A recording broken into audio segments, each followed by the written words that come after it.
afternoon, pleasant good afternoon, one and all. Welcome to Friday afternoon's episode of Speaking Out, Exposing Corruption and Incompetence. Today's Friday, the 19th day of December, the year of our Lord 2025. And here we are again for another interesting episode of Speaking Out. So welcome, one and all. Another great day that the Lord has made. Let's rejoice and be glad in it. Let's give praise and thanks for being in the land of the living. It is a privilege to be in the land of the living, and we should never, ever take that for granted. So here we are, another great Friday afternoon. And you know, we always say Friday afternoons are special to many people because you would have completed your week's work. Those of you who work Monday to Friday, some of you stop by some bar or some club just to relax, just to unwind as you go into the last weekend before Christmas. Very busy weekend. Normally, this is a very busy weekend. You have today, Friday, and then this last weekend, a lot of Christmas preparations. People are going to be shopping. Women are going to be fixing the house. They are going to be baking the cake and doing all sort of stuff later on. Maybe they set the garlic pork and all of that. So very, very busy weekend. But you know, I'm sure many of you can relate to the fact that in the country where, well, not only where I grew up, but in many parts of the country, that decoration has to be finished Christmas Eve night. And your Christmas Eve night, your neighbor banging, bang, bang, bang, they're putting up blind, banging. And that is part of the spirit. Christmas Eve night, you are there making your final preparations. And for us younger ones, you are trying to stay awake because I tell you Santa is going to come, and if you are a good boy, Santa is going to bring a Christmas present for you. So you can't sleep. You try to fight the sleep to make sure you want to see when this present comes. And inevitably, you'll fall asleep. And then when you wake up, the present is there.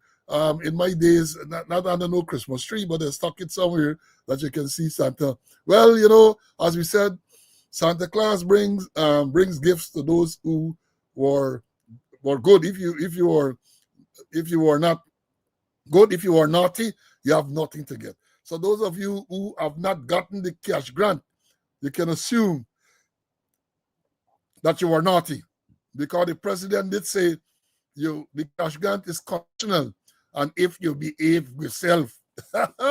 Remember that?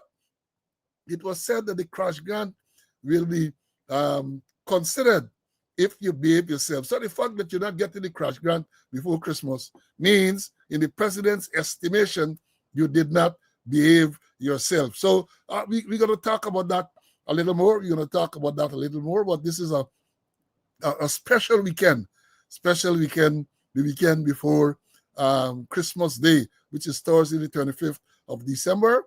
And into this weekend, you can imagine the madness around with shopping and getting blinds and getting, long ago they used to get what they call vanilla. Now them thing gone through the window. I wanted to ask, I don't know if I asked a question before, in terms of decoration, do people still decorate with balloons? I know it's a small buy.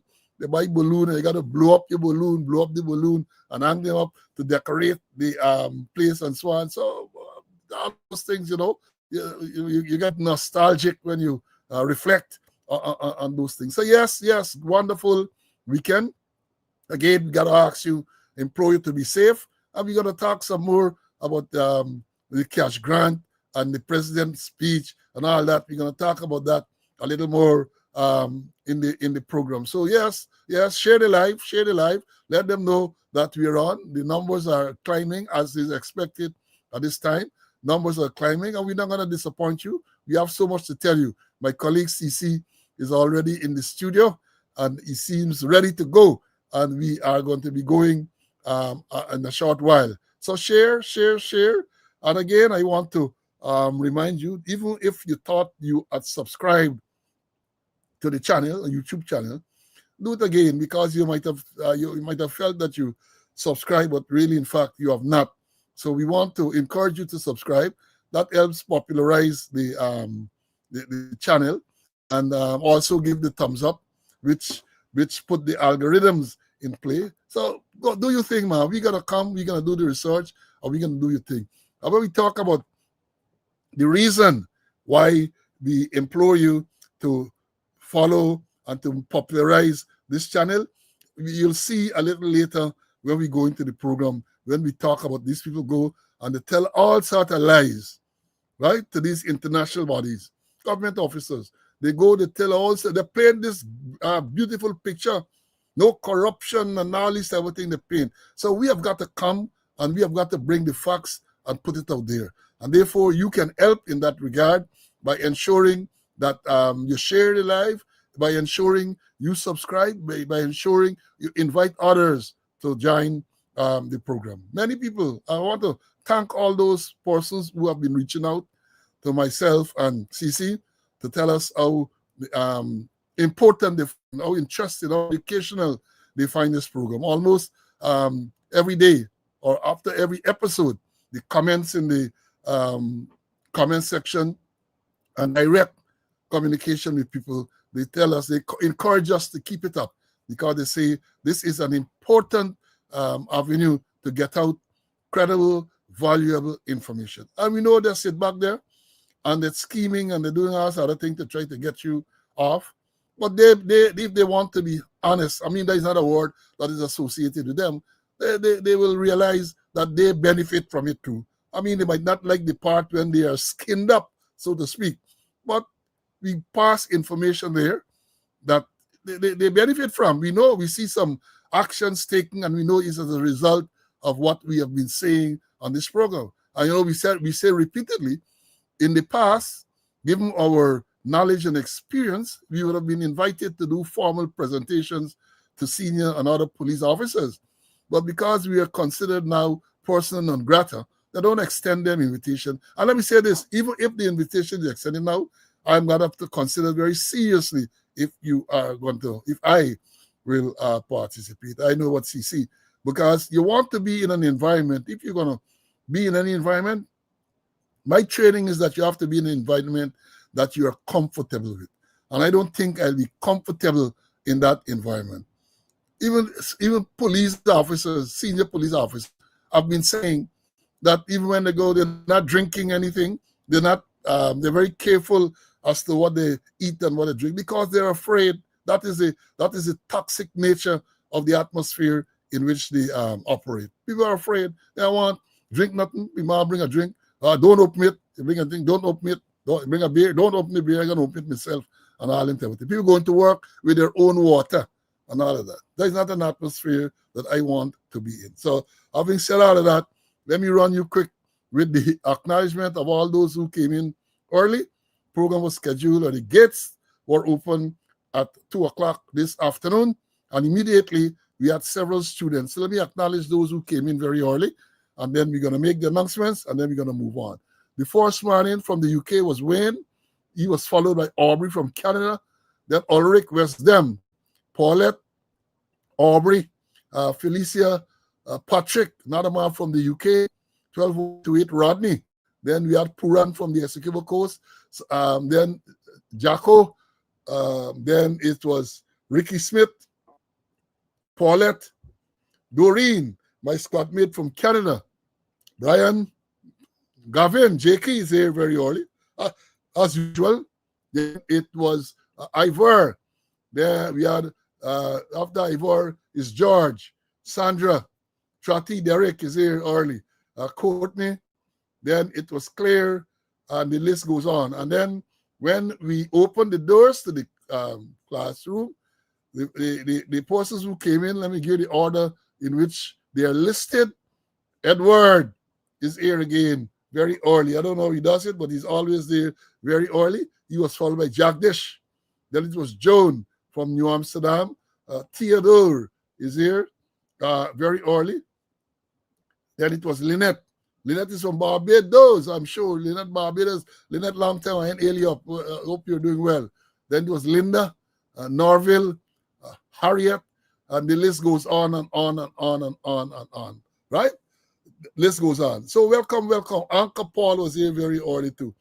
So welcome, students. Welcome, welcome. Sit back, relax. Sit back, order your wrong or whatever you're doing, and we are going to come and bring you the information. In terms of announcements, as I've said, we normally start with the sad ones first, and an update on Sergeant Vaughn. 644 days since Sergeant Vaughn, Alex Vaughn, was shot and killed. Police Sergeant Alex Vaughn, 644 days, and they are silent, right?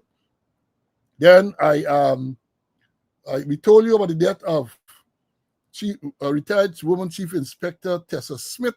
I received information that Tessa will be buried on the 29th of December. The 29th of December, and wake will be held on the 28th at our residence in Lamar Spring. I guess later on we're going to get more details that we're going to bring to you. Then we also did inform you of the death of retired Chief Inspector Gregory Forbes Trotman.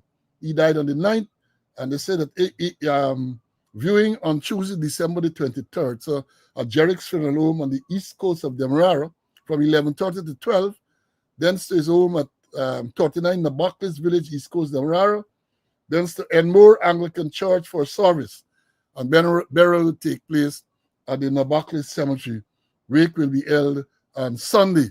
This is Sunday, the 21st. Didn't get information as where, but I suspect it might be at his residence. Then I did tell you too, we did report on the death of former member Christopher Newton Griffith, 9423, my squad mate, Christopher Griffith, died recently in New Jersey, USA. Then the funeral will be tomorrow, Saturday in New Jersey. They say the viewing funeral service, December 20th, Cotton Funeral Home, 130 Main Street, Orange, New Jersey. Viewing from 8 to 11, followed by a service. Burial will take place at Hollywood Cemetery, 161 Stuyvesant Avenue, Union, New Jersey. And there is to be a wake tonight, December the 19th, at 110 Hillside Terrace, Irvington, New Jersey. We told you too about the death of the wife of loyal retired Detective Superintendent Smithy, right? Smith, wife died, and she's going to be buried on Monday. The information is here. Monday, funeral, Monday, December the 22nd. Viewing Sandy's Funeral Home, Podrine, right? West Bank, Demerara, between 11 and 12. Then to the Assemblies of God Church at Parfaith Harmony for further viewing from 12:15, between 12 to 12:15, and to be followed by funeral service. Burial will take place at the Rattray Congregational Church Cemetery, Baggotsville, West Bank, Demerara. And there's a wake tonight at La Venture Secondary School, Canal number 1. That is the wife of Sylvia Smith, the wife of retired Detective Superintendent Vibert Smith, a loyal student. And then we also told you too that it was Olaus and Olaus because his sister-in-law, his wife's sister, died a few days after the wife. And I learned that the postmortem was done on Wednesday, and they said both postmortems were done at the same time there, and the two sisters were laid out together. Real sad. We told you to, well, Ron Robinson. We did Ron Robinson funeral is today. I suspect by now, given the timings, will be winding up at St. George's Cathedral. Then the body goes back to the Memorial Gardens for cremation. Renowned broadcaster, actor, Ron Robinson, right, died recently. His funeral was or is today in Georgetown. Then we told you too of the death of Miss Swar James, 90 years. She was the mother of Leon Schwartz, a former member, 10025 Schwartz, and he's a regular on the program as well. His mother will be buried on Monday, the 22nd. Funeral service at the Central Assemblies of God, Arnock Street, Georgetown, right? So that is for Leon. And then we learned too of the death of another member. We got a lot of former police ranks who are passing, death of former member W14191 Jean Ann Gibson. She died in Canada recently, and I understand that she used to be at the Criminal Investigations Department headquarters, and she resigned, or from there, and she migrated to Canada. And yesterday, as I said, the police family, the retired police family, taking some licks. Yesterday, we learned of the death of retired Superintendent Terrence Ralph. We used to call him Action. Terrence Ralph is regulation number 6890. Terrence passed away yesterday. And I learned this afternoon that the funeral will take place on Tuesday, the 30th of December. 30th of December, St. Michael's Church, Fort Wellington, West Coast, Barbados, from 2 p.m. And more details are going to be given as the time draws nearer. So yeah, we had all of those deaths in the police family, right? Condolences to all the relatives and friends of all those deceased person. And as we normally say, we hope the Lord, good Lord, give you the strength to go through this difficult time. And as there was another fire. I think it was at Parica yesterday, sometime the big fire, some restaurant and so on. At this time of the year, we got to be very, very careful.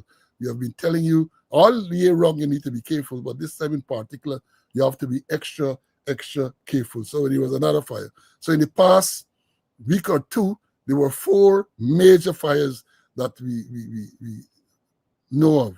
4 major fires, right? Then the more pleasant announcements. Today is the birth anniversary of retired woman Superintendent Grace Veronica Davis. Grace is celebrating her natal day, and also celebrating a natal day today is retired colonel from the Ghana Defense Force, my friend Frankie Bishpam. Frankie is observing today, and I learned that his squaddy in the GDF, a former Lieutenant Ivor Miller, who is a regular student. I'm sure he's on here now. Ivor is also celebrating. I think they're observing the 71st birth anniversary today. So we had a case where the 2 squad mates were observing their birthday or their birth anniversary on the same day. And I have a special birth anniversary to announce. That is Miss Carol Cummins, a sister of mine, Carol Cummins. She is observing a natal day today as well.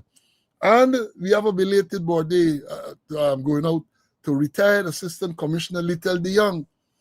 Little DeYoung is, I think yesterday was his birthday. I don't know, we missed it in terms of wishing him advance, but belated, never too late to wish him belated birthday greetings. And in terms of the advanced birthday greetings are going out to Charlene Phillips. Charlene is a 15425 retired sergeant, 15425. She's a regular in the program as well. Charlene is observing a natal day tomorrow. Also observing a natal day tomorrow is Wilfred Burrows. Wilfred is observing a natal day tomorrow and so on. Before I bring in CC, let me tell you, as somebody thinking the cricket in the air, yeah, West Indies battling. Let me hope they don't disappoint us, because that is the thing. New Zealand, a big score, 500 and enough for 8 declared. And at the end of the day's play yesterday, I think West Indies were 110 without loss. Let me hope they can dig in and try to draw the game, because you can't win when a team bat first and make 580 something runs.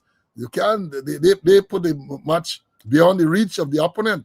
So what you got to do now is come and bat as long as possible and try to save the game. And of course, don't forget the Ashes series. That's the series that I'm following. 6:30 this evening. England tail wagged, with Stokes and Archer, 100 something run partnership for the 9th wicket, and then they were dismissed. And then Australia, in reply, England were after a very Australia was after they were after a very shaky start, but then that man Travis Head, and Carey, the wicket keeper, they're there. So right now, I think they say that I think they're leading what they lead by 350 something runs. So some big lead they have already, right? Some big lead they have, and I can see because they're going into the fourth day today. I can see them batting out the morning session and well into the mid session, and then give England some unreasonable score to try to chase. I think an important thing, Sean, an important thing in this game when I looked at Will Jacks bowling yesterday, and I saw on a few occasions the ball disturbing the surface. I know once the ball start disturb the surface with Nathan Lyon there, oh my lord, it's trouble I can see for the English batsmen. So chances are the Ashes is going to be decided tonight because Australia already up 2-0, and if they win this game 3-0 on a saleable lead, cricket. Then we had a T20 game today with India and South Africa. India made 231 or something there in the 20 over. And South Africa came after a blistering start.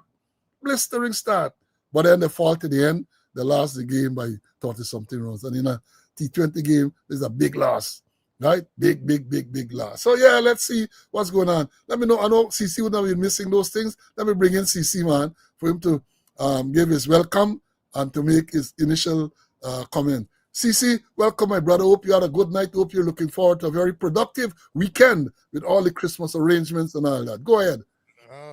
Yeah, thank you. Happy to be in the land of the living to do God's work. Sympathy to the members of the bereaved family, friends, and associates. And can't miss out Grace Davis, retired superintendent of police. Grace, happy birthday to you. And I know that you're going to live to see many more. You have a whole lot of candles to blow out. Also to Frankie Bishpan and to Roberto Smith. She's an inspector. I think the last time she had one of those command center things she was. And I recruited her. Came from Osororo. Came down to join the police force. She was below the age of 18. I made her an apprentice, and then I had no regret whatsoever. One time she became my secretary. Excellent, and she's an excellent police. And I wonder why she's still an inspector. With all them 2,800 person promoted, she ain't get nothing. She just stick as an inspector. Something is wrong somewhere. And I'm asking why Roberto Smith is still an inspector. They're promoting a whole lot of incompetence, and there is a competent young lady, very efficient and effective, and just a inspector. Gone to the young, gone to Mr. DeYoung, retired assistant commissioner of police. When I joined in 73, I went to my Coney. I think he was at Kovanjani, and Mr. Felix, Vincent Gordon Felix. They were in the office at headquarters. And we became friends. We maintained a relationship. And let me tell you something. Let me talk a little story. When DeYoung was retiring, they sent me across West Dam to take over from him. He was a senior soup. I was a senior soup. Transferred to take over for them. And this is how the handover takeover went. We went to Wales Police Station, Lagrange. Them time they had them disgraceful parapet harmony, reading up, then Amstel, Lenora, Porico, and then Mbona Siko. And didn't just go to the station, or we didn't sit down in our office and then they send handing over statement. We went and we checked buildings and compound. We checked firearms. We checked cash. We checked the records. We checked vehicles and other equipment there. We did thorough handover takeover. Not like what happening now. Handover statement by 9 o'clock tomorrow morning, and there's in of it that you need to hand over as per as per standing order, you need to go physically check the arms and ammunition, check the equipment, the boat, the vehicle, check the station records, check the cash records, and most important, that you talk to the men. You talk to the men at the station and also members of the community. Well, let me tell you a little story that happened at Bonasico. And Bonasico is by river, in the Essequibo River. So we left and we went to Bonasico. Me, Leon, we had the boat, the coxswain. And when we reached Bonasico station, we came out the boat, and there was a civilian sitting on the step of the station. I said, the police been here all the time, you know. He can come back just now. He just gone away and he can come back just now. He was here all day, you know. So he said, by the time you go up the river and come back, he'll be there. So we left. I could see the young was a bit disappointed. And we went farther up the river, talked to some farmers, some community policing members. And when we returned, there was a police in the compound, and he had, well, on his back there, a spray can on his back, and he was spraying the compound. And he said he just went to get a spray can to spray the compound. And when I tested the spray can, was sure water he was spraying, you know, because apparently he heard me there, so he tried something. Anyway, we went in the station and everything was okay. And then he offered some food. He had a guana curry there, and he offered us, you know.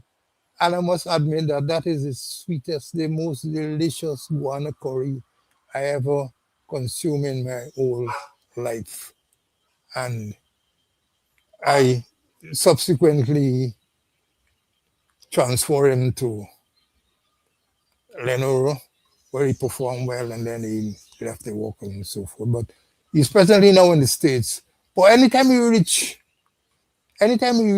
go to the States, he always find me. And when he come to Guyana, he's always come to me. And we always laugh over that incident at Bonasico there. So happy birthday to you, belated birthday to you, Mr. Diang. You know, we always catch up, we always take a little beer. But I always remember when we had the Hanover takeover, and we did it as per standing order, where we visited the station physically, when we checked the ranks, we checked the records and everything, all the stations.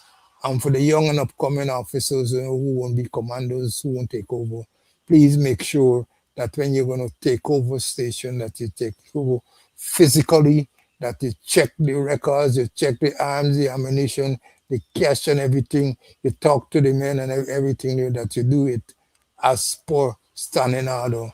And now when I know, I must send an over statement by 9 o'clock tomorrow morning, and you get it, and that is the end of the Hanover.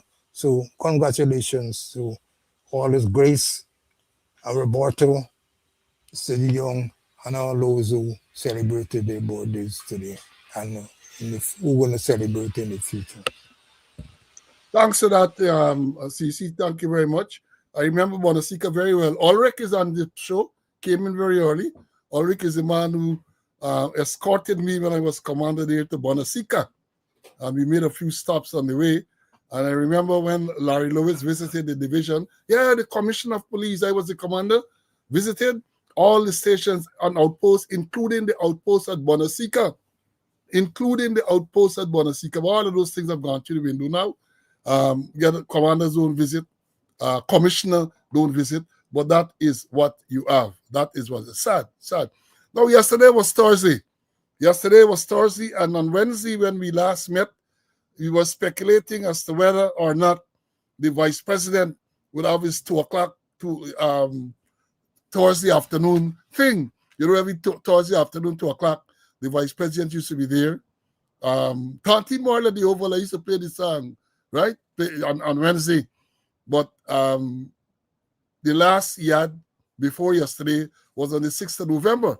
And therefore, people were speculating as to his health and all of that. Rumors around that he get cancer. Some say throat, some say pancreas, some say all sort of things they were saying.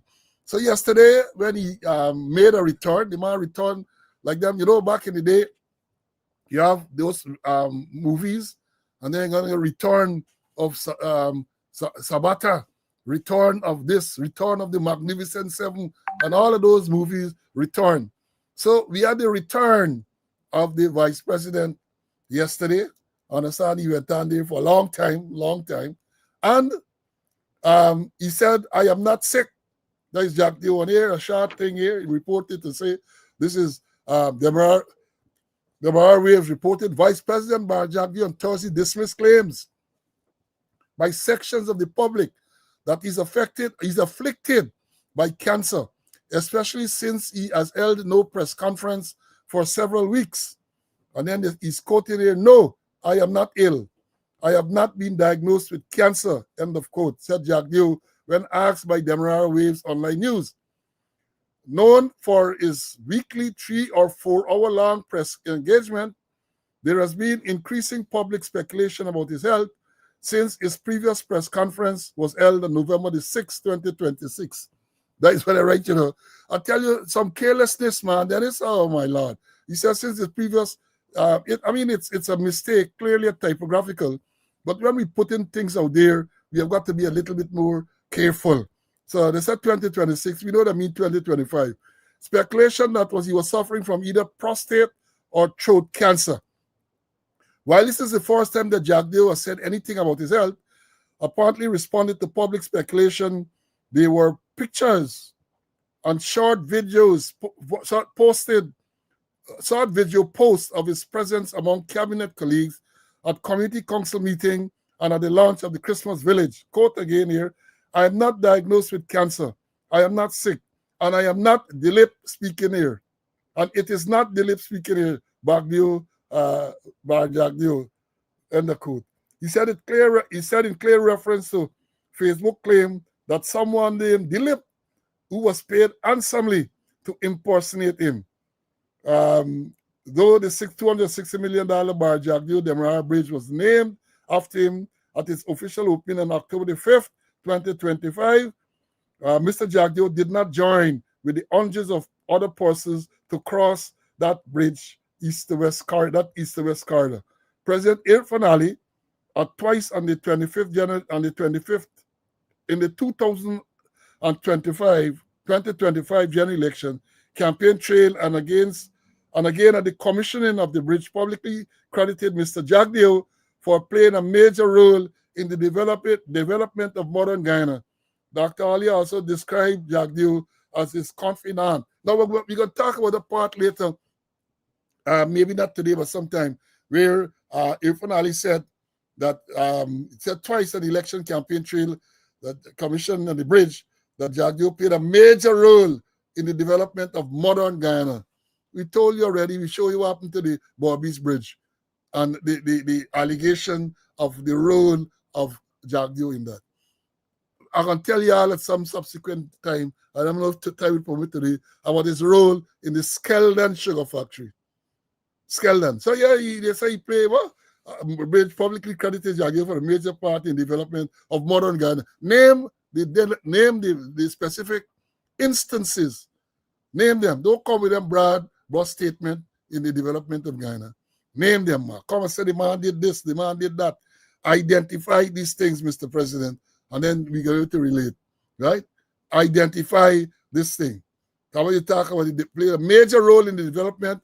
Right away comes to mind the Bobby's River Bridge and the allegation that he himself, as president, personally got involved to bully. That is the allegation. Our NIS, the National Insurance Scheme, to invest $2.5 billion. I played that thing already. And what? In a bad investment, the people say. Take NIS money, pensioners' money, put it there, and blows. You can't get no increase in pension because of the investment they made there.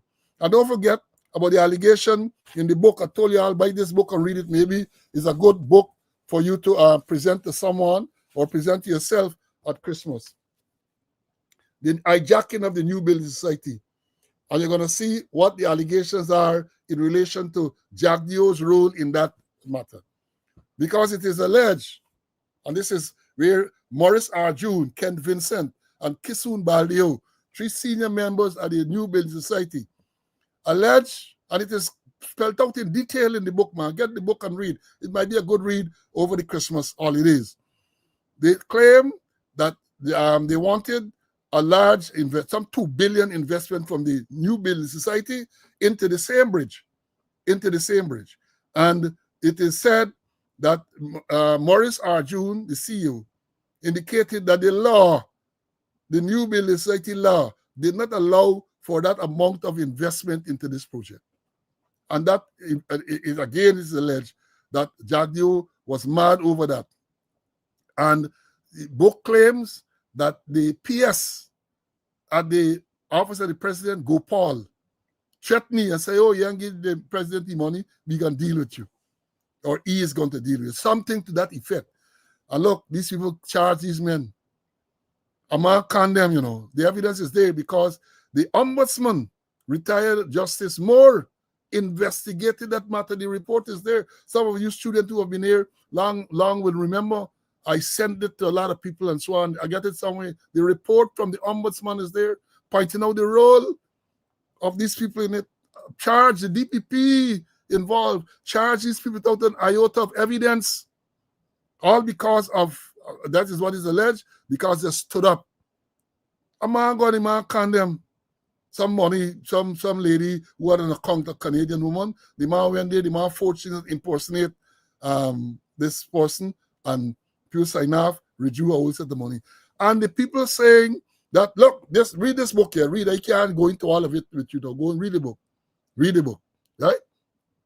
They claim that, and Bernard DeSantis, who was the first Attorney General when the PPP returned to office in 1992, he claimed, because he was one of the defense counsels there, he claimed that the director of public prosecution, he said it is well known in the criminal bar, that is the lawyers in criminal case, that the director of public prosecutions, the current director of public prosecutions, cannot separate our religious functions from our professional functions. He says so in the book in writing. It's not Paul Slow saying it. It's the thing there. And then he pointed out that the business of the bank, the business of the New Building Society discussed at the Central Islamic Organization headquarters in Woolford Avenue. And the husband of the DPP, who is now the chairman of the Ethnic Relation Commission, was part of this discussion. Bernard DeSantis outlined it in the book. Outline it so you see the come and the thing. He said on to Jagdio, just read, he said he didn't get cancer and he's well. But I remember Jimmy Cliff, Jimmy Cliff, who was incidentally, Jimmy Cliff was buried yesterday in Jamaica. One of his popular songs in the late 60s was Time Will Tell. Time alone will tell. You remember the song, the older one, Ivor and people like Winston, Jimmy Cliff sing Time Will Tell. So whether the second vice president is ill or not, time will tell. Time will tell. But I remind you, folks, all of us have to go one day. All of us have to go one day.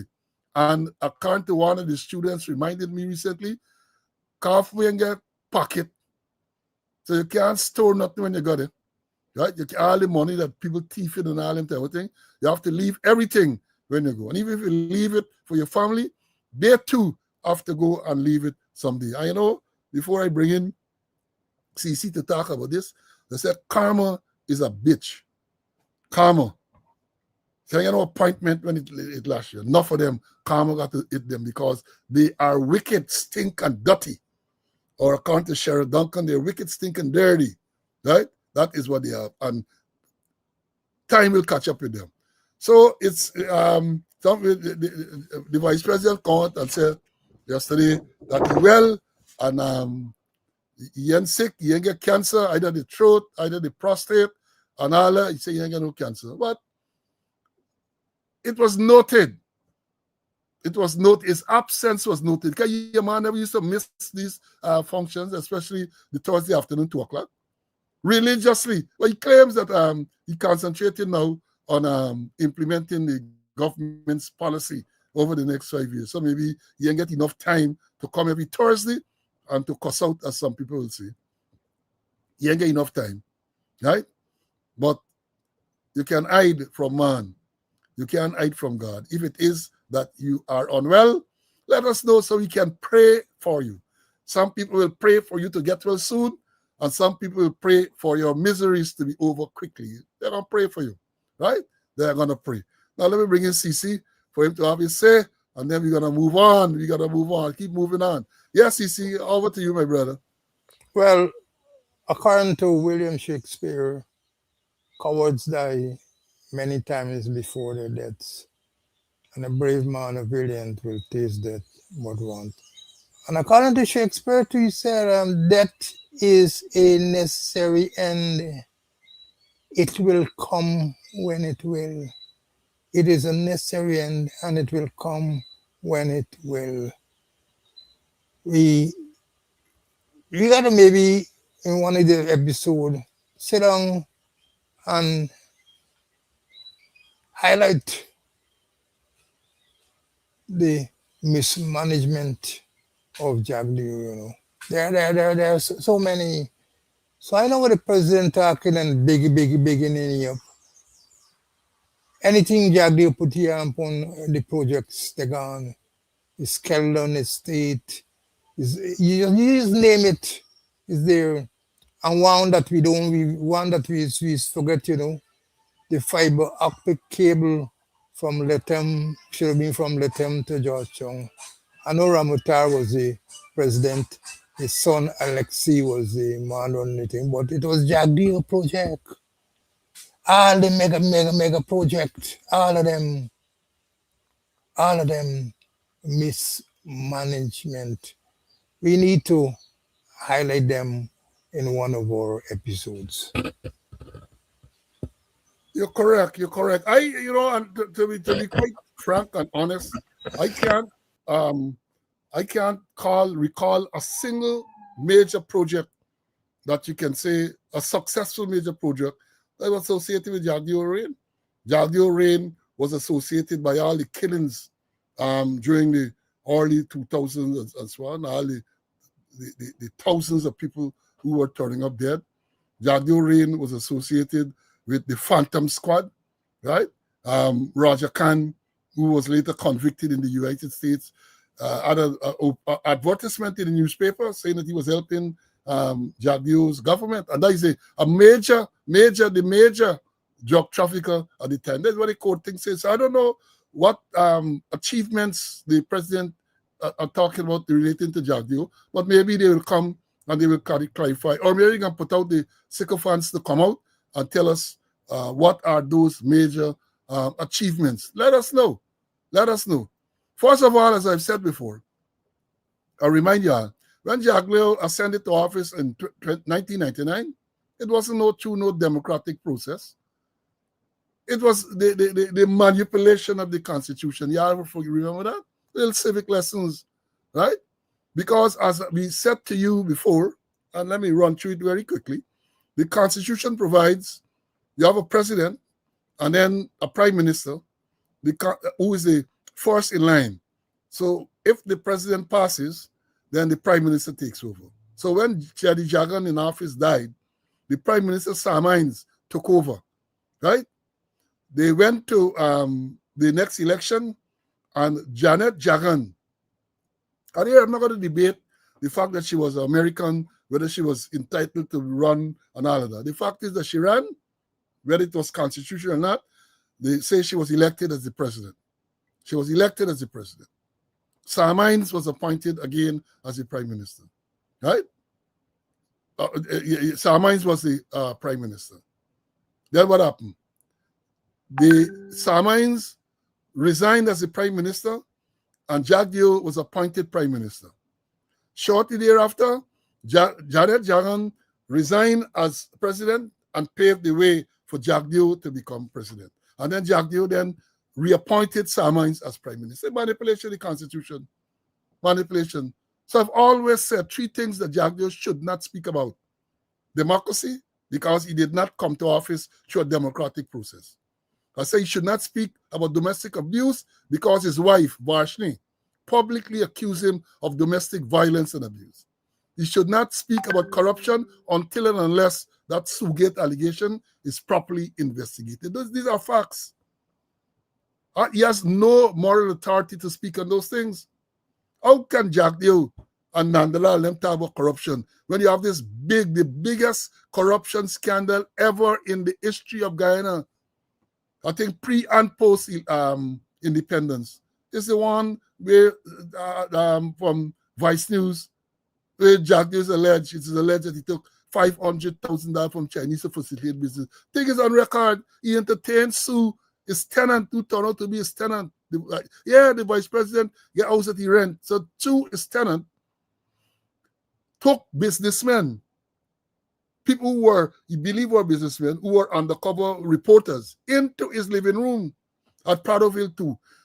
Understand this relationship, This is a tenant who has access to the vice president, where he can carry people into the vice president living room. Not in his office, in his living room to discuss deal. The thing is there. And you tell no investigation in the matter. None. Right? No investigation. The wife came out publicly, give a press conference, and alleged all of these domestic violence and abuse. They came out and thing, and then you tell me what Jack Dew, this and Jack Dew, address those issues, man. Address those issues. Right? You see, the whole thing is it, as I've said before, these people like to rewrite history, So that is why you have got to come, you have got to bring the facts. And if you all don't believe what we say, go and do the research yourself. Go and do the research in relation to how he came to office in 1999, in relation to the Sugates, which is more recent, and in relation to the allegations made by his wife. Go and check. So I don't know what the president talking about, but Jack Dew legacy. Jack Dew legacy can be a terrible one. With all the killing Phantom Squad and all them terrible. Right? Now let me move on. I mean, this Christmas time, and we still gotta bring you facts, Still gotta bring you facts. Maybe it's time now for us to lighten up the mood a little. Lighten up the mood. Because these things can be very depressing, When you reflect on them and how they're trying to rewrite history and so on, it can be depressing to those of us who know the facts. Those of us who know the facts, you know that they're lying. Know that they're lying. Unfortunately, some of us just sit back and take the lie. I am not going to sit back and allow them to lie. I'm going to come and I'm going to bring the facts to the public. Let me understand. So, Wednesday afternoon, you had the address, but the marathon address, I understand. I did not listen. Because I told you all already, I get a BS meter. And from the time people start to give it a salawal, the meter just go off and shut down the system. So I don't listen to some things. I can follow the news items associated with these presentations and so on. But I don't listen. So schedule 5 o'clock.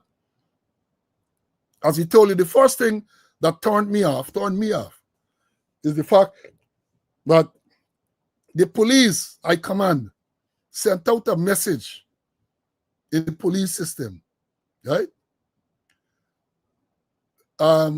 Instructing that all officers, so all gazetted officers must attend this presentation at the Artachon Convention Center in their uniform. That message went out for all them to attend. And from the photographs that were circulated on social media, a whole set of officers in uniform, obedient people, police officers are generally very disciplined and obedient. So they turn up to hear what? To hear the rehash of a whole set of things. And then people comment that the first thing that turned them off is that this thing was scheduled to be at 5 o'clock and it started at like 40 minutes late. That's the type of respect they have for people. You send out invitations to people all over. Invitations galore went all over. Note, however, they did not invite the opposition members.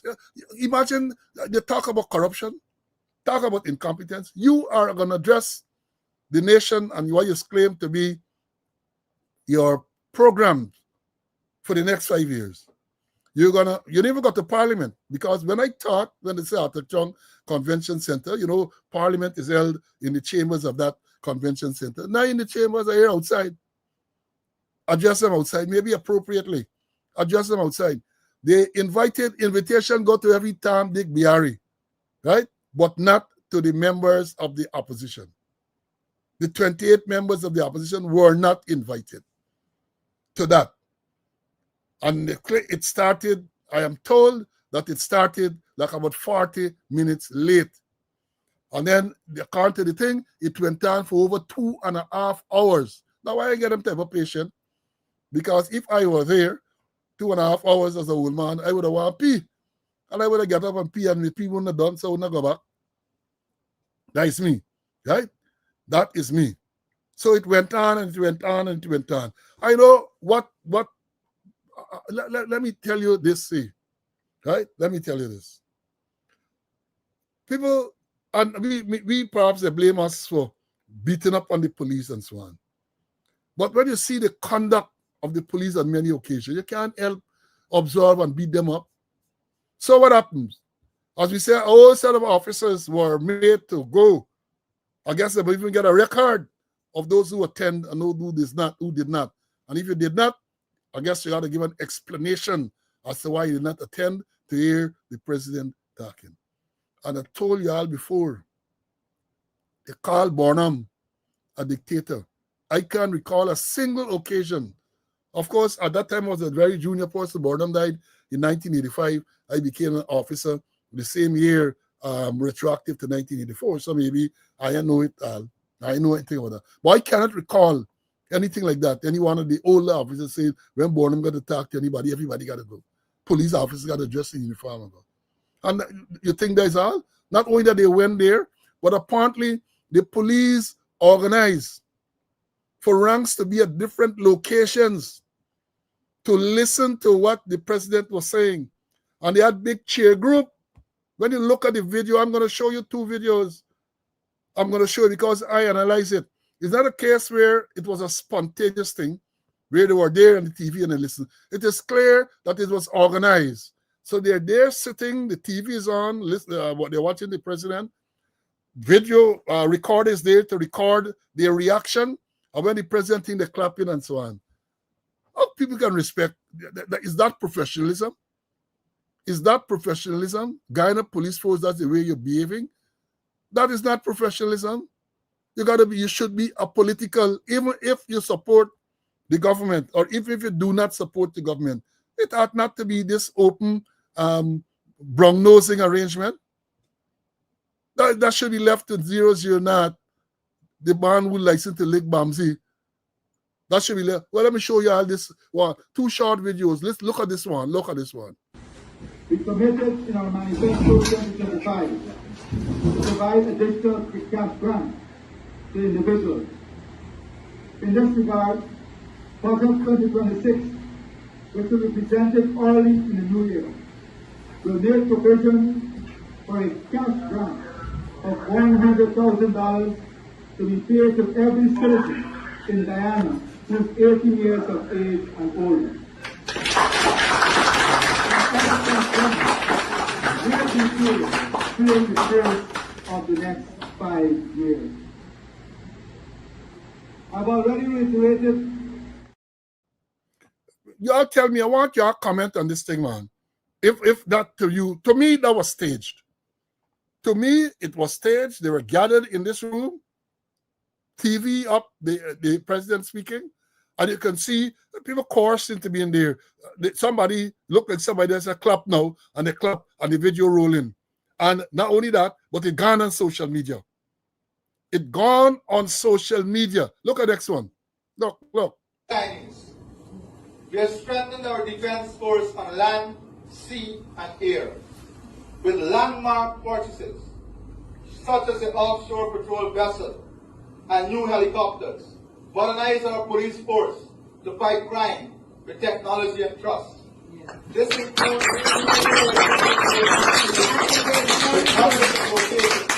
now protected. We reform our prison service to correct and rehabilitate as against. again, you tell me, maybe I seen it wrong, but you tell me if that end stage. You tell me, students, if you don't believe that those things were staged. And let me show you the next one. This one is very embarrassing. Very, very embarrassing. Look at this.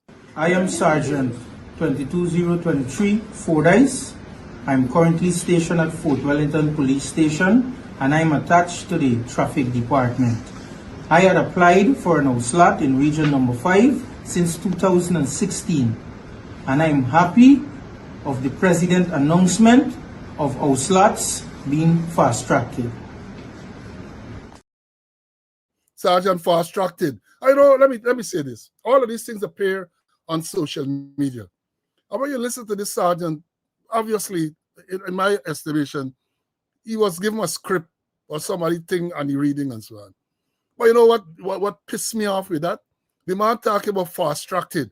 And the police post that on the social media page. Then see how embarrassing that is. They post a police sergeant telling you what outside fast-tracked, right? And then see something is wrong with that. And putting that up on the social media page is an embarrassment to the sergeant, an embarrassment to the force. I know I made a post on social media, just in case they did not recognize it. I said, well, y'all please take that thing down because it is embarrassing. I don't think they took it down because maybe they themselves didn't recognize the ill in this thing. But when you look at those 3 clips that I showed you, President get thing, police got turn up, all officers at the Arthur Convention Center, right? And then apart from those who turn up there, you can see they arrange for others to gather at other locations to listen. Because not only do they gather, but they make sure they get it is video recorded. And as I've said, all of these things are posted on social media. How can that be the action or act of a professional police force? No, there is not an action of professional police force, right? It is not. And this is only 3 of the many, many videos that they post on social media that I showed for you to understand where we are in this police force. How can people respect the police when they see them craziness? How can they? How can you respect the police? And again, don't blame the junior ranks, because the junior ranks are coerced into going there. Coerced into going there. Just like when they get cleanup campaign, everybody must report to go and clean up and they're taking down your name. And in the atmosphere that you have there now, a lot of people are going to go because they're afraid they're going to get transferred, they're going to be victimized, they're going to be denied promotion. So they go, but the art is not in it. You look at many of those ranks who we just saw there in those videos, you can tell they wanted to be any place other than there, or anywhere they want to be any place else. But that is what you have. Are you telling me people are going to respect the police? You really and truly believe that people are going to respect the police? I don't think so. I don't. But let me bring in CC for him to have his say on this, what I call disgraceful display by the police. That is my description of it. A disgraceful display by the police. CC, go ahead. It was reprehensible. Reprehensible. There's it. They get them, they order them, and they stage things. Look at that one at from Fort Wellington. The sergeant who says he's a traffic man. Listen to him. Listen to his use of language. And there's a person who of course, you gotta go there. And when the president says something, you gotta clap. You gotta make a lot of noise for the president. You know, I didn't want to listen to it, you know. I was watching cricket at the same time, you know. And then I said, let me at 8:15, I said, let me turn on catch NCN. And NCN was showing something, so I was happy to say, hey, the president don't talk, but he don't talk for 15 minutes, it's good. But then I was waiting for maybe a panel there to, you know, to dissect what the president said. But then I keep people on the television, and then he came on, and I started to listen. And Paul, I fell to sleep. I fall to sleep because when I listened to him, it was boring, and a lot of things he say, yeah, some might sound good, or we say it might be good on like a cricket team. They might sound good on paper, but they play on grass. You know, a whole lot of issues. He just go on and go on and go on and go on, and I think there. And after then, I listen a bit, bits and pieces, and I must say I'm not impressed. I'm not impressed. And part of the things that he was pushing, he wasn't pushing the human aspect of things. The persons who supposed to make things happen. Yes, a lot of pipe dream, a lot of things. This gonna do, this gonna do, this gonna do. But perhaps those things weren't properly thought out. No strategic thinking within them, and and and and a lot of them look like they had no real kind of planning, no kind of thinking, serious thinking in relation to the projects. And we talking about democracy, and then the leader of the opposition people weren't invited, and then a speech like that outside the compound of the where the place where we keep the National Assembly. You know, the more you think about it, the more ridiculous it sounds. But maybe let's hope that we get some divine intervention, to deal with this situation, because so many things in that statement, the little that I've seen, doesn't make sense, and it doesn't look to appear to me as though things will happen.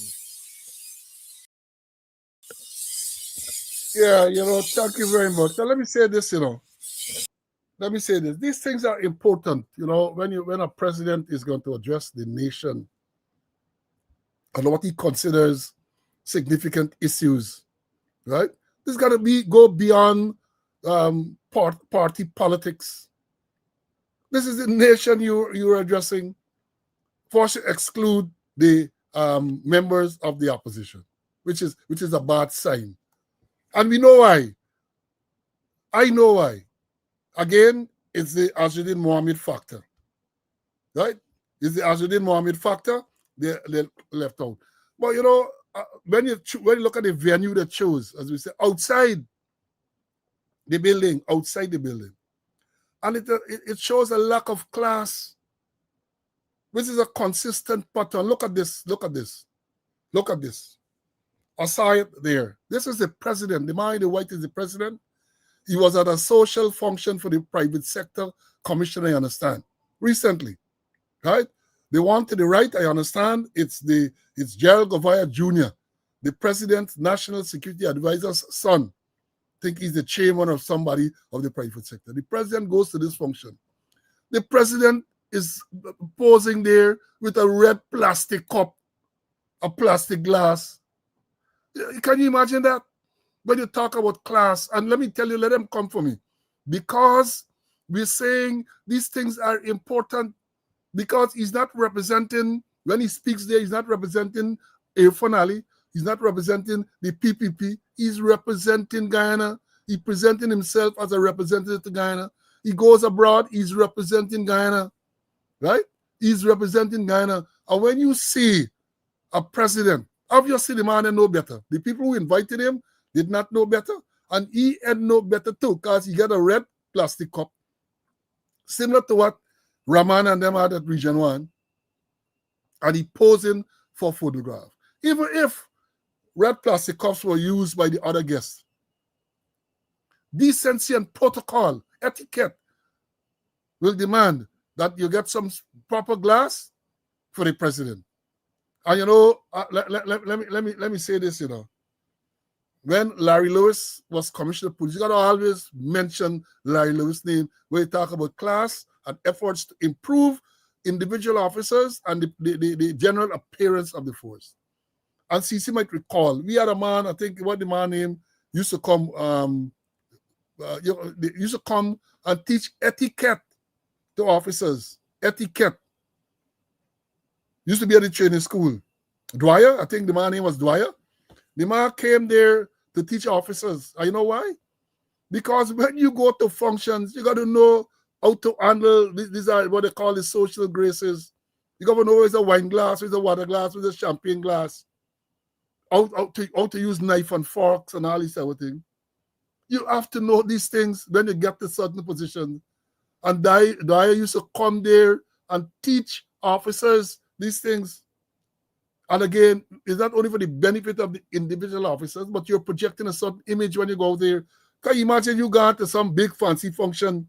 And you think I remember I went to England to shoot one year at Bisley. I was also the manager of the Guyana rifle team. And we were invited to a dinner at one of these clubs in at Bisley there. Invitation extended to me as the manager of me and the team members. And we went there, and a particular man, embarrassed the hell out of me. Embarrassed the hell out of me, because the man can't handle them cutleries and so on. Can't handle when the little English girl came there, the waitress, and she announcing the menu and all sort of thing. Trouble in the dance. Trouble in the dance. These things are important. Again, I make the point, because when the president goes any place, he ain't representing Irfan Ali. He's representing Guyana. He's representing Guyana. And therefore, you have to present a proper image, man. But when President gone at this place say, well, I guess at this say, he representing himself and the PVP. You would have been invited there in that capacity. But if you are attuned or accustomed to certain class, you don't know that. I have a friend, right? Friend, who would never ever, you dare not give him a plastic glass or cup to drink from. As a matter of fact, when he goes to places, he walks with his proper glass. I ain't gonna call his name, but he listens from time to time. I'm sure he can recognize, right? He walks. I remember a time we had a drink at Water Chris. And he came in, and somebody brought some plastic glass and things. He refused. He go outside, go in the car. He brought his proper glass, and he sat down, and he had a drink. Class is class, man. Class is class. Coming back to the videos that we saw, you may have noted that it looked like only one type of people that's propose and say all these things. The sergeant, African descendant, all of them I see, right, are our particular ethnic group. All of those persons that I see bigging up and praising and thanking. One man even say he got a baby recently and he don't get the 100,000 grant from the that's what's going on. And they can't see, well, let me be fair to them, because many of these people are coerced, are forced into going and making these statements. Y'all remember when they had the promotion, this visionless promotion at the end of July, going into August this year, when the president went to police headquarters and announced silent promotion, and immediately after, several ranks were lined up to make statements to compliment. I thank the president because of them they work long and I ain't got no promotion and attack. That is what is done. They are made to make these statements, and then immediately these statements are put on social media. I am telling you, in case they don't recognize, it is put on social media to embarrass these individuals and to embarrass a certain ethnic group. That is what I believe, right? Because I don't see people from other ethnicities being displayed on social media like that, right?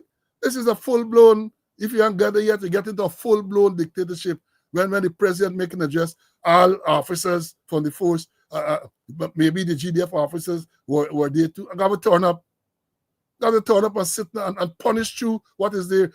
Let me say further, before I close off this part of it, I am sure that if you had pulled them aside immediately, media member pull aside the officers, do a random thing. Many of them can't tell you what they ordered because they were turned off. They just got it because they were told to go there, but nothing register. Nothing what they're saying they would have registered.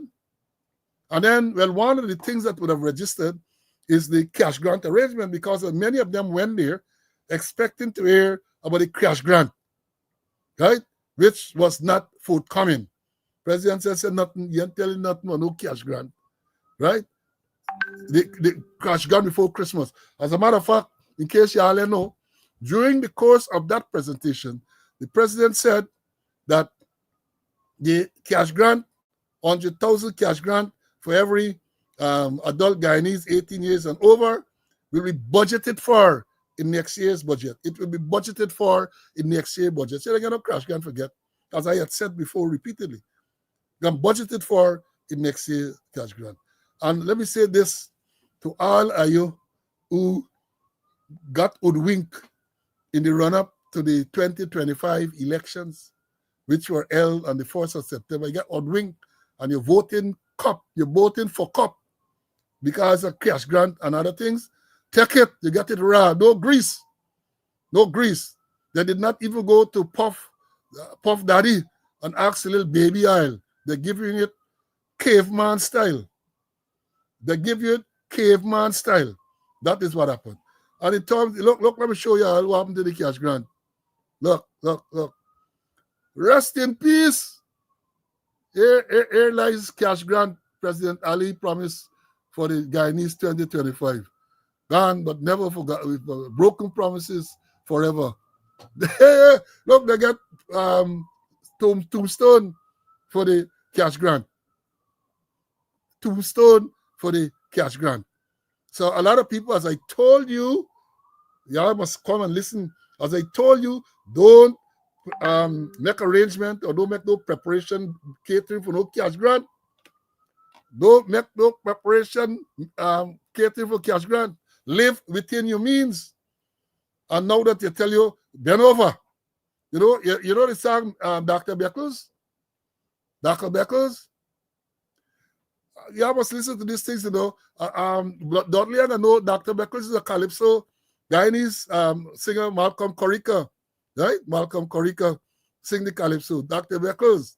And the chorus goes something like this: he make a bend down and touch me too. And then he come wrong behind me, so it's 2 hands on my shoulder that I could see, and still he using the next one to inject me. Dr. Beckles, that is what I get, man. 2 hands on the shoulder that you could see, and they're using the next hand to inject you. Take it. And they will even tell you, take it with a smile. Take it, and the smile that they got to take it with is a smile like Deputy Commissioner Watts when he hear about the 1.5 bonus. Look, the man, oh, you buy advertising toothpaste or maybe Marv Arpec. You know, back in the day, you say you advertising toothpaste. So when they got a cash grant, but the president did announce yesterday at the GDF luncheon that members of the joint services, they get a 1-month bonus. Members of the joint services. And I know if this photograph here is in reaction to that announcement or before, but this is Deputy Commissioner Errol Watts, the man who is known as the Tribal Union. Some people say the man had a toilet named after him at Lenora, and that's true. That's true. He was commander there, and they built a toilet, and they named it after him. Some people say Colgate. What Colgate? You don't get mixed up with Colgate and Arpec. Colgate is a popular brand of toothpaste. Arpec is a popular brand of toilet cleaner. So pick which one it is. Pick which one it is. So that's the one. As I said, I'm sure the reaction was to the 1.5 or what the action was. But the man seems very, very happy. Errol Watts, man. Errol Watts. Right? That's the man when they say, the guy say picture up and carry she to the Tribal Union. She meant tribunal for dismissed brutals. Remember that? But she called them Tribal Union. Maybe appropriately so. Tribal Union. But this thing, as we said, President said no cash grant. They're catering for next year's budget, right? They're catering for next year's budget. Then what we have? And you know, the people say president made it clear, not president, the vice president, right? He says that the PPP never promised a cash grant for Christmas. Barrett Jagdeo said so yesterday, that the PPP during the election campaign never promised a cash grant for people for Christmas. So whatever they tell y'all and y'all interpreted that to mean that you're going to get a cash grant for Christmas, again, I said, take it, then over, and take it. And we ain't going to Puff Daddy for get no baby oil or anything like that. You got to take it raw. You got to take it raw. That is what is going on, right? Now, let me say this before I bring in CC. These things are not accidental. They are not coincidental. The fact that you hear the president talking now about budgeting for cash grant for next year, I am saying, the crystal ball is saying that the cash grant next year will be in the run-up to the local government elections. That is what my crystal ball is telling me. My crystal ball is saying that the cash grant that is promised, if at all it is delivered, it will run up to the local government election, is another scheme to buy votes. That is what is happening. Another scheme to buy votes. Remember the promotions again we talk about? Just before elections, they run up, promote 2,800 police to buy the vote. Well, the police are better than the other members of the public service because they get a one-off. And let me remind you all, I think this one-off thing would have started years ago. Might have been under Jagdeo, right? Police used to get it alone, police. Right? Because it was recognized that the police work is a unique work.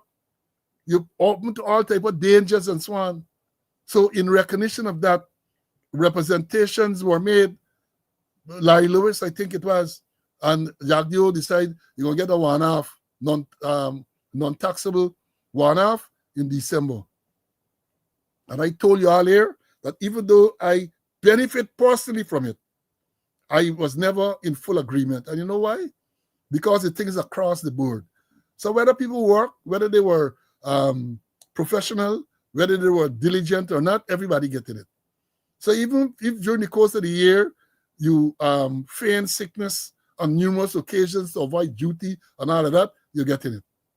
Everybody. And I thought that was unfair. I thought this should be structured in such a way to reward good behavior and good performance. But that wasn't the case. Everybody getting it, right? And I told you too that then the GDF made representations and then they were included. So for us, it was just police. And then the GDF made representation and they were included. So it now became a joint services cash. I don't know, prisons, I guess, maybe there, nobody fire people, right? So that is what it became. And I said to you before that when Gary Best, right, Rear Admiral Best was the chief of staff of the Ghanaian Defense Force, he felt like I did, that people who did not work, people who did not perform, should not benefit from this one-off. And he decided that he was going to withhold it from certain officers whom he deemed did not perform and did not should not get it, did not deserve this one-off. And they took him to court.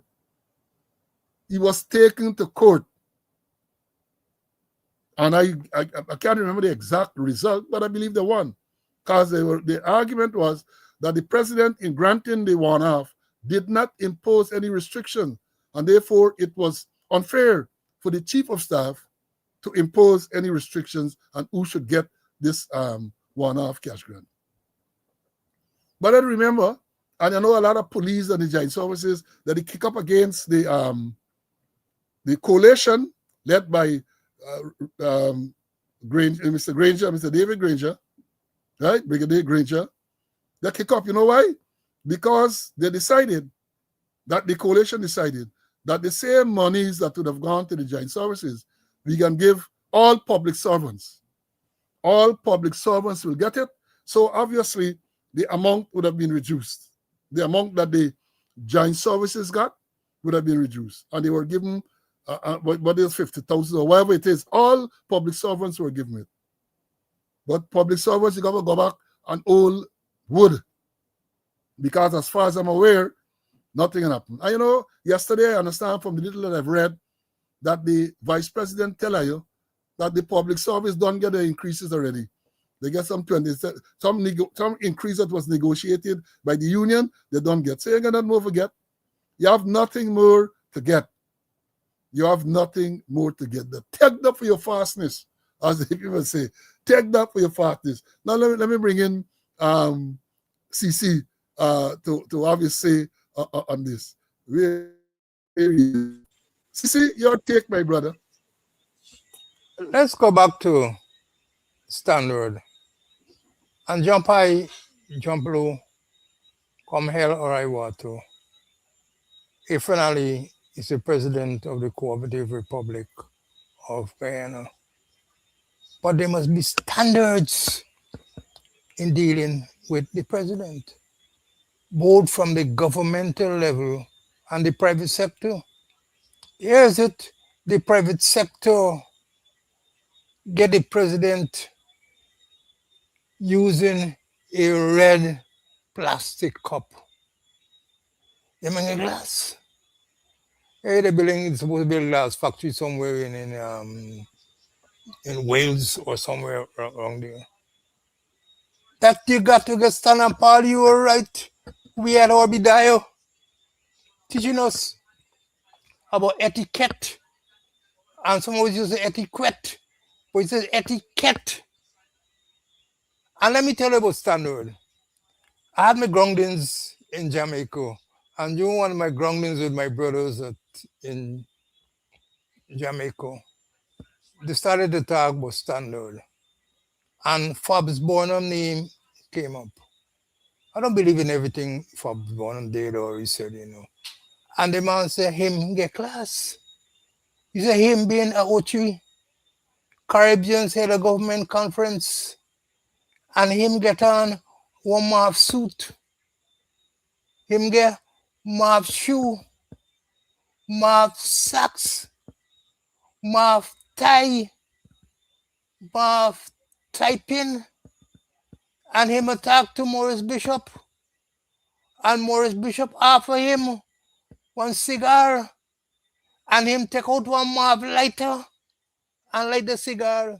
He say, that class, man, that class, that's standard, you know.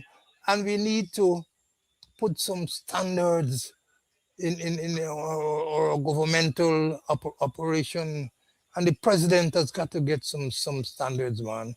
Okay, he can't be drinking off a red plastic cup at a function held by the private sector commission. There is Passy. Jerry Governor Jr., I pass him. And if I had gone there and they give me private and then they give me a plastic cup, I walk out the place and go along my way, man. Yeah, you know, again, it's class and standard, man. And you know, one of the big things, you know, I sure they may even recognize what that portrayal is. Because them take a post on social media, they're proud they are posing with the president on social media, president a big stinking red plastic glass, a plastic cup in the hand, a president of a country. That is what they're putting out there, right? That is what they're putting out there. And someone at the student raised a very interesting made a very interesting post. What about the protocol officer? The president is going to these places without some protocol officer. That is what is happening. President going to functions, any function, somebody responsible for protocol should be there now in the security, man. Protocol, people to make sure that proper protocol is followed. And that is why we have, because of lack of protocol, it was reported some years back, President went to Washington at a meeting there. Yeah, I remember when I went to try to preempt the meeting organized in DC, I think by Bork and those people that went there to preempt. And it is alleged that the president walked asking someone of the aides for his WhatsApp number. Imagine that, a president asking one of the aides in the US for your WhatsApp number. People have no class, man. They have no class. And the sad thing is that we say when they go to these foreign places, people don't see them as representing PPP. They see them as representing Guyana. So it's all of us will be painted with that brush. All of us, they will, when they say Guyanese, them people don't get no class, man. President president drinking red plastic cup. A drinking red. Etiquette is important. Etiquette, as the CC said, we used to say etiquette, yeah, or we did etiquette. Etiquette, how to use a napkin, how to use a fork, what is a wine glass, what is a champagne glass, what is a water glass, how the cutlery should be laid out.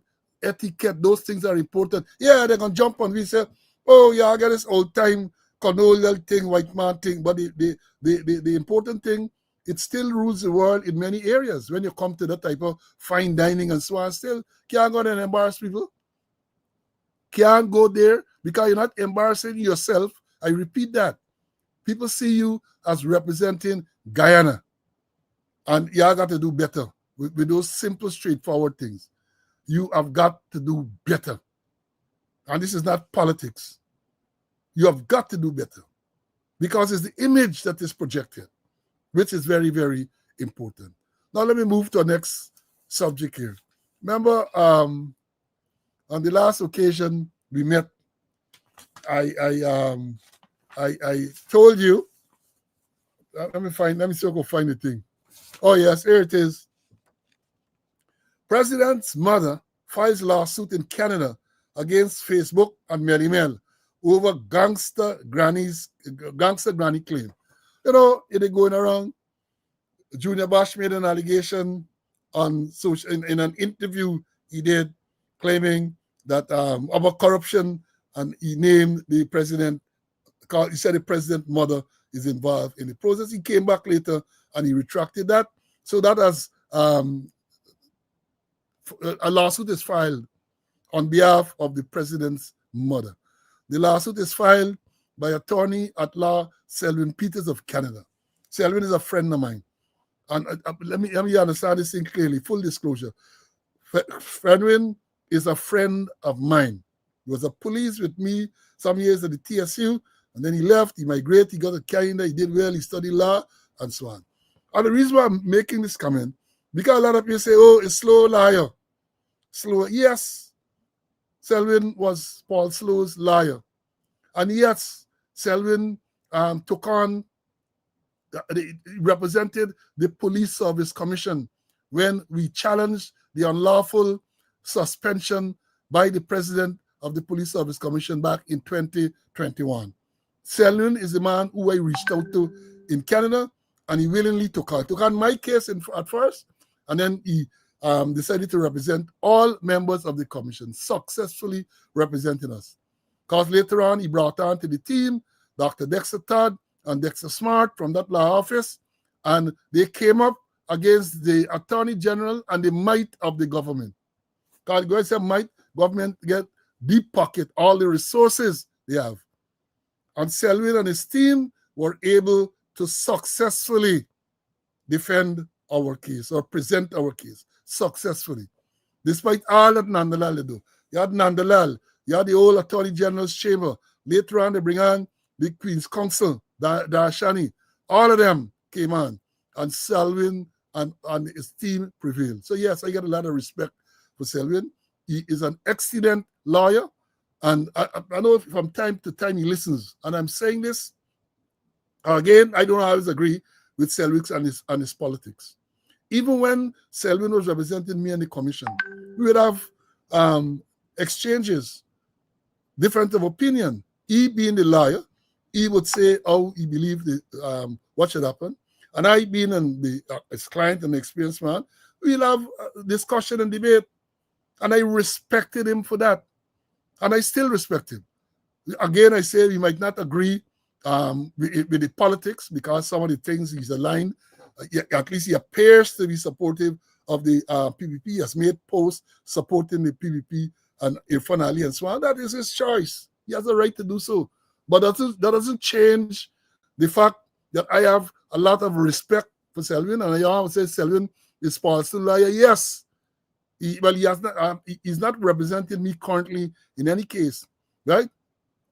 But Selwyn answered the call when I reached out to him and told him what was going on in with me and the commission and the government and all the police, and Selwyn took up the matter.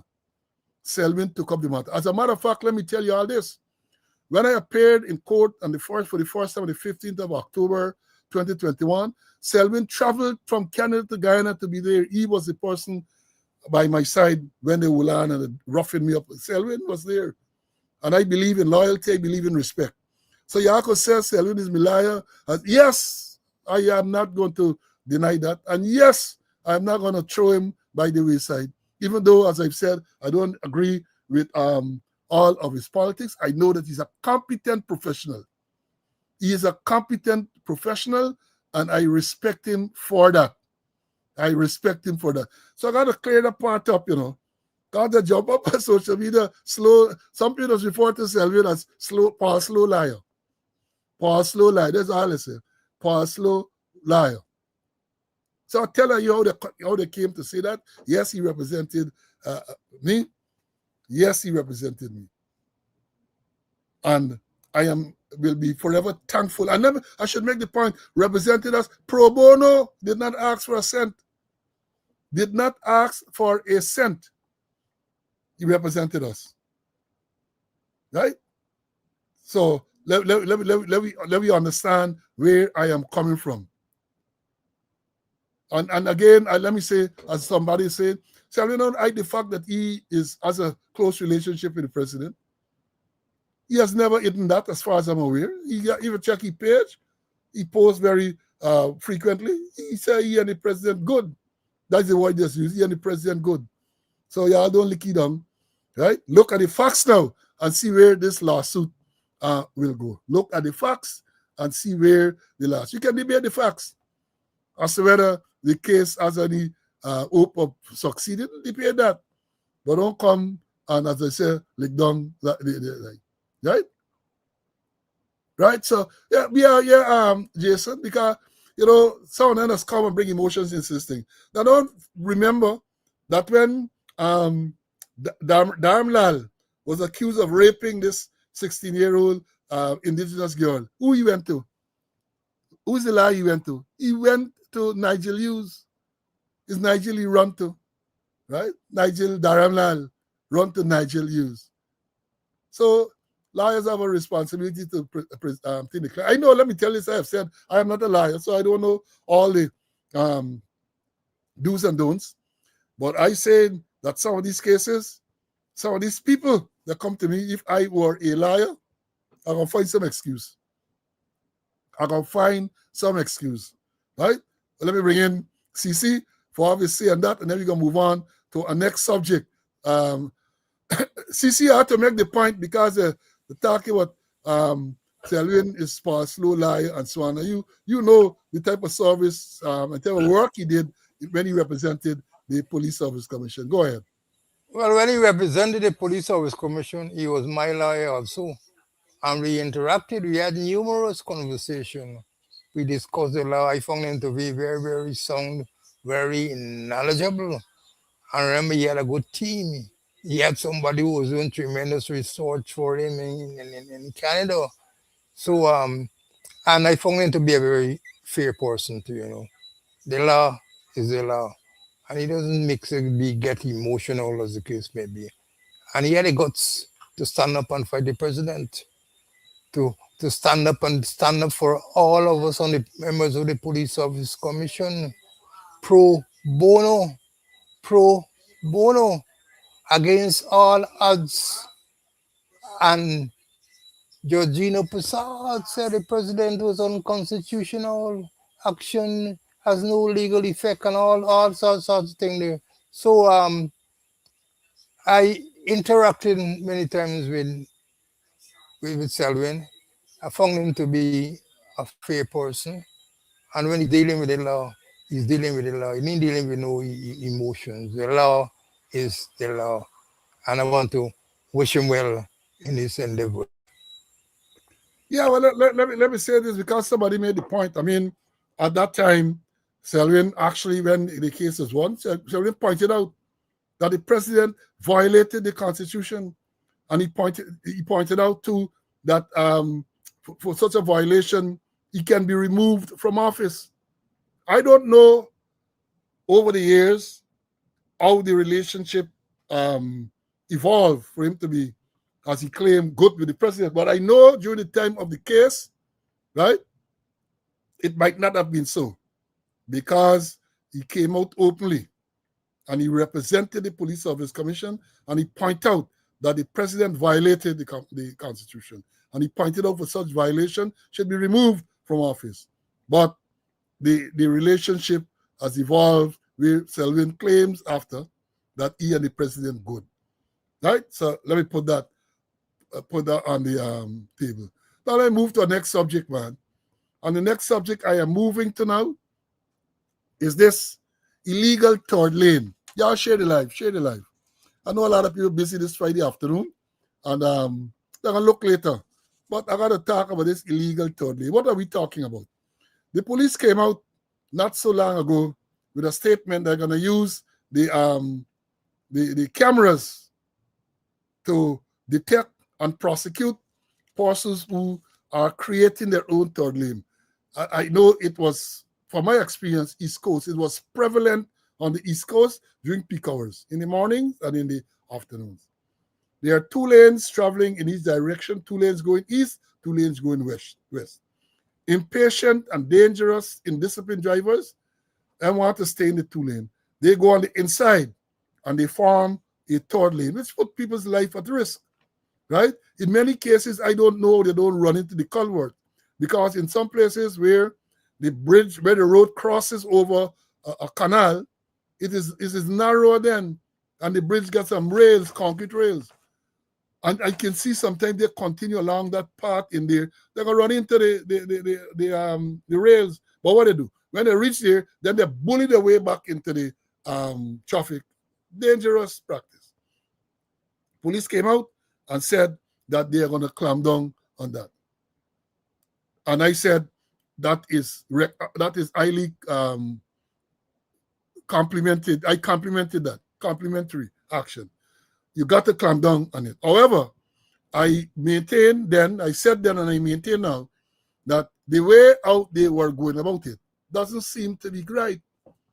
Because what they're saying, once the camera picks up the vehicle, which the camera will do, and the vehicle license number, they're going to then charge the driver for dangerous driving. And I asked the question then, how will they know who the driver is? Because the registration of the motor vehicle will not tell you who the driver is. The registration will tell you who the license or the registered owner is. And it's not every time a registered owner is the person who is driving the vehicle. And we pointed out to them that the Motor Vehicle and Road Traffic Act sets out a process. I don't know if they amended. I don't think they have. Because the process is that in such a case, you would have asked the registered owner to identify who was the driver at the time when this breach was committed.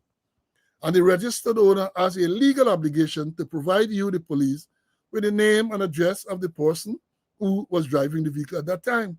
And if the registered owner failed to do so, then the registered owner is liable. Now, people have commented that in the US, the registered owner bears the responsibility, because you check if the camera pick you up running the red light or doing any violation, the ticket goes to the registered owner and they are liable. I agree, because the law is different. But in our law, Diana's law, it says that you have to serve a notice of identity on the registered owner for that person to identify who the driver was at the time. So, all right. I read here now, it was yesterday. Yesterday, illegal third lane drivers flagged by SRIS cameras, charged and fined $190,000. And it is saying the government of Guyana, through the National Data Management Authority, jointly with the Guyana Police Force and the Safe Road Intelligence System, continues to strengthen road safety enforcement, with the SRIS detecting and flagging multiple instances of dangerous driving, resulting in 3 drivers being charged and fined a total of $190,000. As a result of the SRIS generated video footage, since the introduction of illegal third lane monitoring last week, 3 minibus drivers were charged, appeared in court, and pleaded guilty to dangerous driving offenses. Then they named the people. I'm not going to go through back the name. But then they went on to say, matters in relation to 9 other minibus drivers whose offenses were identified and flagged by the Safe Road Intelligence System were called before the court. However, no appearances were made. As a result, summonses were issued requiring the following drivers to appear before the court on February the 13th, 2026. And they tell you, well, they go on to list the name and the minibus or the bus number. All is minibus. So like this SRIS system only detected minibus, or if it detects other vehicles, only minibus drivers they put in. So again, you immediately get a problem with that. Because some personal experience, when you come to that third lane thing, I will argue that private cars are equally violating or breaking the law as minibus drivers. But in the release they gave, they only identified the minibus drivers. But here this part. Here, let me read back this part. It says, matters in relation to other minibus drivers whose offenses were identified and flagged by the Safe Road Intelligence System were called before the court. However, no appearances were made. As a result, summonses were issued requiring the following drivers to appear before the court on February 13th. Now that is confusing. If it is that the matters were called, how did this matter reach before the court? Were they issued with a ticket? How did the matter reach the court? And if the matter reached the court because they're telling us that this system generates a ticket. And I continue to tell them, in case they know, a ticket is a conditional summons. A ticket is a summons. That is what it is. Conditional in that if you accept liability, you can go and pay and the matter done. Or if you want to contest, then the date should be listed when you're going to go to the court and you contest this ticket that was issued to you. But they're telling us that these matters were called and the persons did not appear. So how did the persons know that they had to appear? That is the question I'm asking. How did they know? How did the ones who appeared and were pleaded guilty and were fined, how were they brought before the court? Were they arrested? I don't think so. Were they given a ticket? I suspect it. How did they're confusing the whole thing. Again, is incompetence. And then the traffic chief, the traffic chief speaks and it don't make much sense when he speaks. The traffic chief. And I said before, given his attitude and lack of competence and so on, he should have been removed. He should not have gone there in the first place. And he should have been removed. Here what is reported to have said. The era of dangerous driving going unnoticed is over. Traffic Chief Assistant Commissioner Mahendra Singh stated. With SRIS offenses, let me read. I'm reading just what is quoted as saying. Quoted, quote, with SRIS offenses are detected, recorded, and taken before the courts. Drivers who choose to break the law should expect consequences. End of quote. Then he goes on to say, the Guyana Police Force has advised that additional matters identified through SRIS are currently being prepared for filing, with cases to be brought before the courts on a continuous basis. The police are also deploying additional resources to ensure that offenders, including those with outstanding tickets, are brought before the courts in the shortest possible time. Now, let me take a pin there too. outstanding ticket, you're brought before the court with outstanding tickets. Is that a new system? If you have outstanding tickets, then, as Mr. Conway explained on several occasions, it means that you would have failed to attend the court on the date indicated on the ticket. And if that is the case, then there should have been a trial, ex parte trial, and a warrant should be issued. Not no summons, an arrest warrant has to be issued for that person. So the police will then arrest that person on site. But then they go on to say these cases underscore the effectiveness of the safe road intelligence system in remotely monitoring road behavior, identifying high-risk offenders, and supporting evidence-based enforcement and prosecution. Motorists are advised that unlawful and dangerous driving identified through SRIS will be pursued through the courts without exception. Then they always got to bring in this part, That is part of the unprofessionalism too, always. The government of Ghana remains firmly committed to protecting lives on the roads through consistent, technology-driven enforcement. So the police saying so, I guess.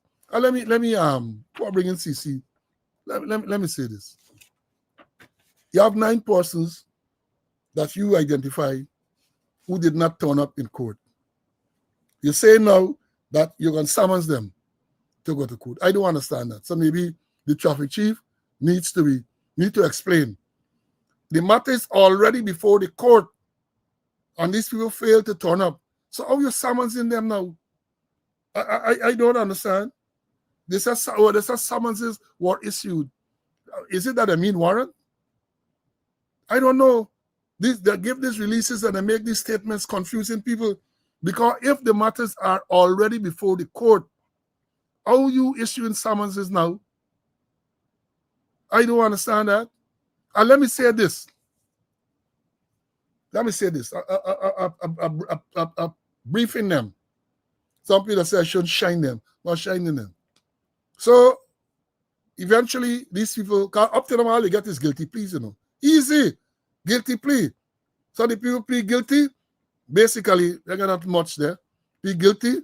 People say the average civilian man, they say guilty with explanation. Well, there's no such plea, guilty with explanation, because once you plead, the magistrate asks you for an explanation, right? I remember you plead guilty, and I remember in the prosecutor's days, when I was trained, I never prosecuted in the courts, but I was trained as a prosecutor, and I prosecuted disciplinary matters, right? Investigated and prosecuted disciplinary matters. They get guilty plea, but I learned then, and police listen, take your note, there are 2 types of guilty plea. Please take notes, there are 2 types of guilty plea. You have the equivocal guilty plea, and you have the unequivocal guilty plea, right? So you have, let me deal with unequivocal guilty plea first. Man plead guilty, he admits to the offense, magistrate decide on your fate, right? So it's unequivocal guilty plea. Then you have an equivocal guilty plea, where the person goes to the court, the person pleads guilty, and when asked for an explanation, the explanation amounts to not guilty. So even though they say guilty, when the magistrate says, let me hear what happened, they tell, I didn't do it. So it's an equivocal guilty plea. And the magistrate is bound by law to enter a not guilty plea and to proceed as if the person had pleaded not guilty.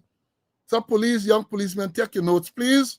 Take your notes. They don't teach you these things now in the training college because I guess they don't know. So they can't teach what they don't know, right? So remember that. So not because a man say guilty, the matter done, let me hear your explanation. If the explanation amounts to, because a lot of people just go there and know the thing, man, especially that represented, guilty with the explanation, your worship. And then the man should say, well, let me hear your explanation. Well, it wasn't me, I did the wrong there, and all this everything. Right? Once that happens, the magistrate is bound to record a not guilty plea. So even though you say guilty, your explanation amongst the not guilty.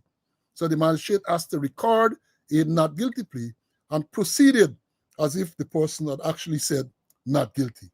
Now, how are you going to deal? Who given evidence in this matter? That's what I want to know. So at some stage, people are going to plead not guilty to this thing. And even though they were guilty, they pleaded to challenge the system. Who given evidence? And that's where the traffic chief and the man at operations should sit down with the DPP's chamber and decide how you are going to be able to convince a court that this man broke the law. Because even if you're to present the, I don't know if they have, based on what I saw, that is showing there, they're showing a still picture. I don't even know if they have video evidence to support the thing. But you can't just go and show this still picture to the court. Someone has to go into the witness box and give the evidence. And therefore, the people, whether it's traffic or whoever, or the technology people, they have to be trained how you are going to present the evidence in court. Because you're going to go into court and the matters are going to be dismissed. You're wasting a lot of time. It's about training. Because I'm sure that if you ask the traffic chief now, right, what is the process to, if the person pleads not guilty, who given the evidence? Even the picture that you have there, who presenting this evidence in the picture? What foundation will be laid for the court to accept this pictorial evidence in this picture as evidence in court? If it's a video recording, same thing. You know, and it's sad that you have all of these people there and they don't think these things through. So we can come and be shining them, we shining the members of the public too. The minister, who is a lawyer and a former magistrate, should intervene, not to give directions in operational matter, but to assist them. The DPP's chamber should be leading the way in this. How you are going to present the evidence in court when these persons go, or if a person goes there and the person pleads not guilty. That is what must happen. So if I were a lawyer, I would submit a bill to you. Because this type of information that I'm giving you, I am sure they're going to come and say otherwise. They haven't sat down and thought this thing out, you know. They haven't done so. I remember when I was at operations and the breathalyzer came in, we sat down and I got the notes, you know, I still got it, and created SOPs in respect to the same thing, how you're going to give the evidence. But it's good to tell the police, issue a ticket, breathalyze a person, and you don't train them how to give the evidence in court. The matters will fall flat. And I say this because on a program sometime back, and I was going through my profile on YouTube, and I saw one of the questions by one of the students. They asked me, what about Gary Best's case? Right? If you remember, Gary Best, the former chief of staff, had an accident by the Russian turn where this cyclist was struck and killed. Among the thing the charge is, apart from the cause in their charge, the charge for driving under influence, because they say when they breathalyzed him, he was above the legal limit.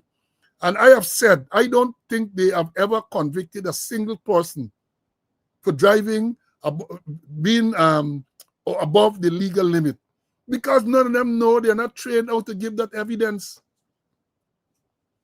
They are not trained how to give the evidence in court. So it's not about Gary Best. It's about the police having instituted the charge, being trained how to give the evidence. Because if you're going to administer breathalyzer test on an individual, they are going to the court. The accuracy of this machine will be questioned. So you have to get professional people to talk about the calibration and the accuracy and all of that. And as I've said to you students many times, when it comes to these things, people don't often people don't question the technology itself. They don't question the science itself. They question the process that was used, things like chain of custody and all of that. Just recall the O.J. Simpson case. Nobody questioned the science behind DNA, because the science is the science. They question the handling of the evidence. They question whether the evidence could have been contaminated. That is what these liars are going to do. So that's why we say to you, make sure you think this thing. And I forgot to play. CC, I can bring you just now. When you talk about the cash grant, when the president made the announcement about about no cash grant, look what was the reaction. Let me lighten up the atmosphere, man. Look what was the reaction of some people. Cash grant this year due to a revenue. Budget 2026, which will be presented early in the new year, will make provision for a cash grant of $100,000 to be paid to every citizen. Doctors are calling it cash grant withdrawal syndrome. Authorities urge calming. Hospitals across the nation are reporting a surge of patients collapsing after. Government says there will be no. Let's light up your weekend, man. People everywhere, they get a crash grant. I mean, what's skinny teeth? Like when cutlass see, when crab dog see cutlass. Y'all know the term? Whoever know the term, let me know, respond. Old people say the country, you skin your teeth like when crab dog see cutlass. Right? So maybe I'm that. Let me bring in CC, and then I'm going to give you some more lighter ones to the weekend. CC, this whole thing about this third lane, man, what are your views? Well, going back to the O.J. Simpson, if it doesn't fit, you have to acquit. Now, the problem is, the major problem is that they're setting up technology and they're not getting put in the laws to give effect to it, so that if you go to trial, you have a proper conviction. So many things going wrong, you know, that they don't have SOPs. If a person pleads not guilty, what evidence is there to you must lead to get a conviction? Cameras can't talk, you know. Cameras can't talk. Somebody has got to go and give the evidence.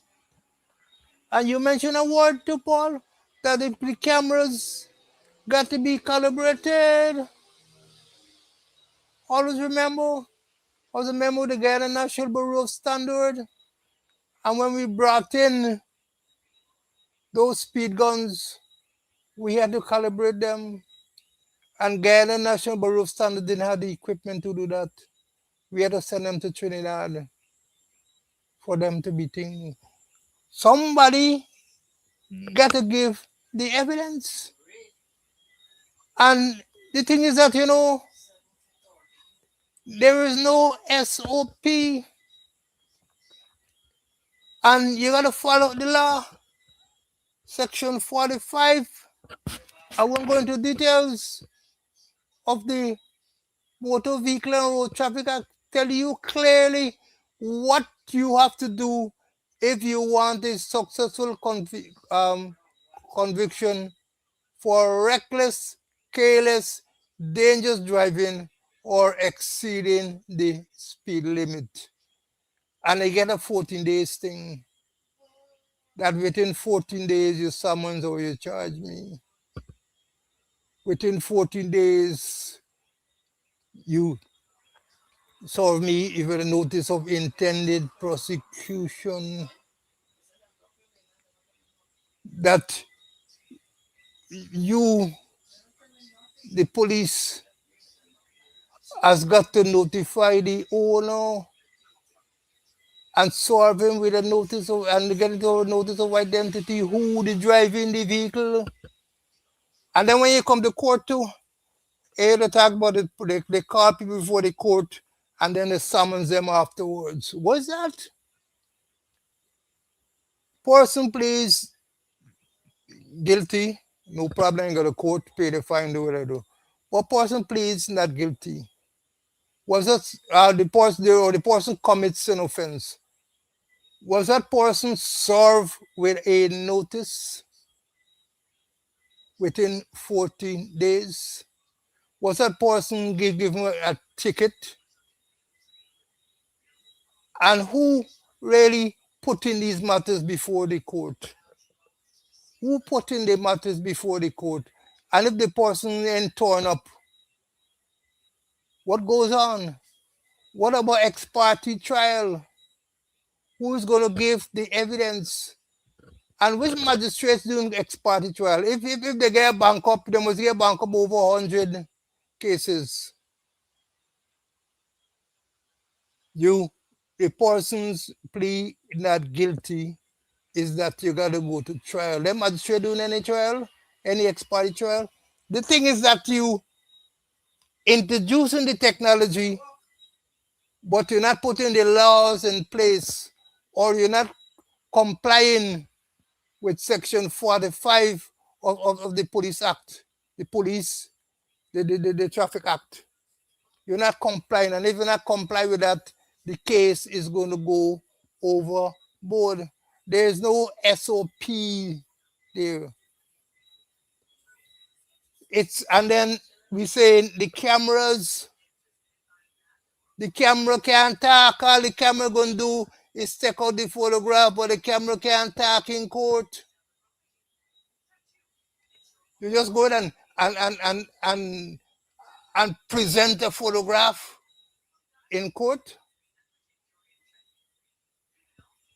Paul, you talking about the chain of custody, the various steps that you got to go through, pass from one person to the next. But they have no real system really to bring a successful prosecution if you have a ex parte trial. And what happens when persons then go to court? What is the process? Persons then turn up.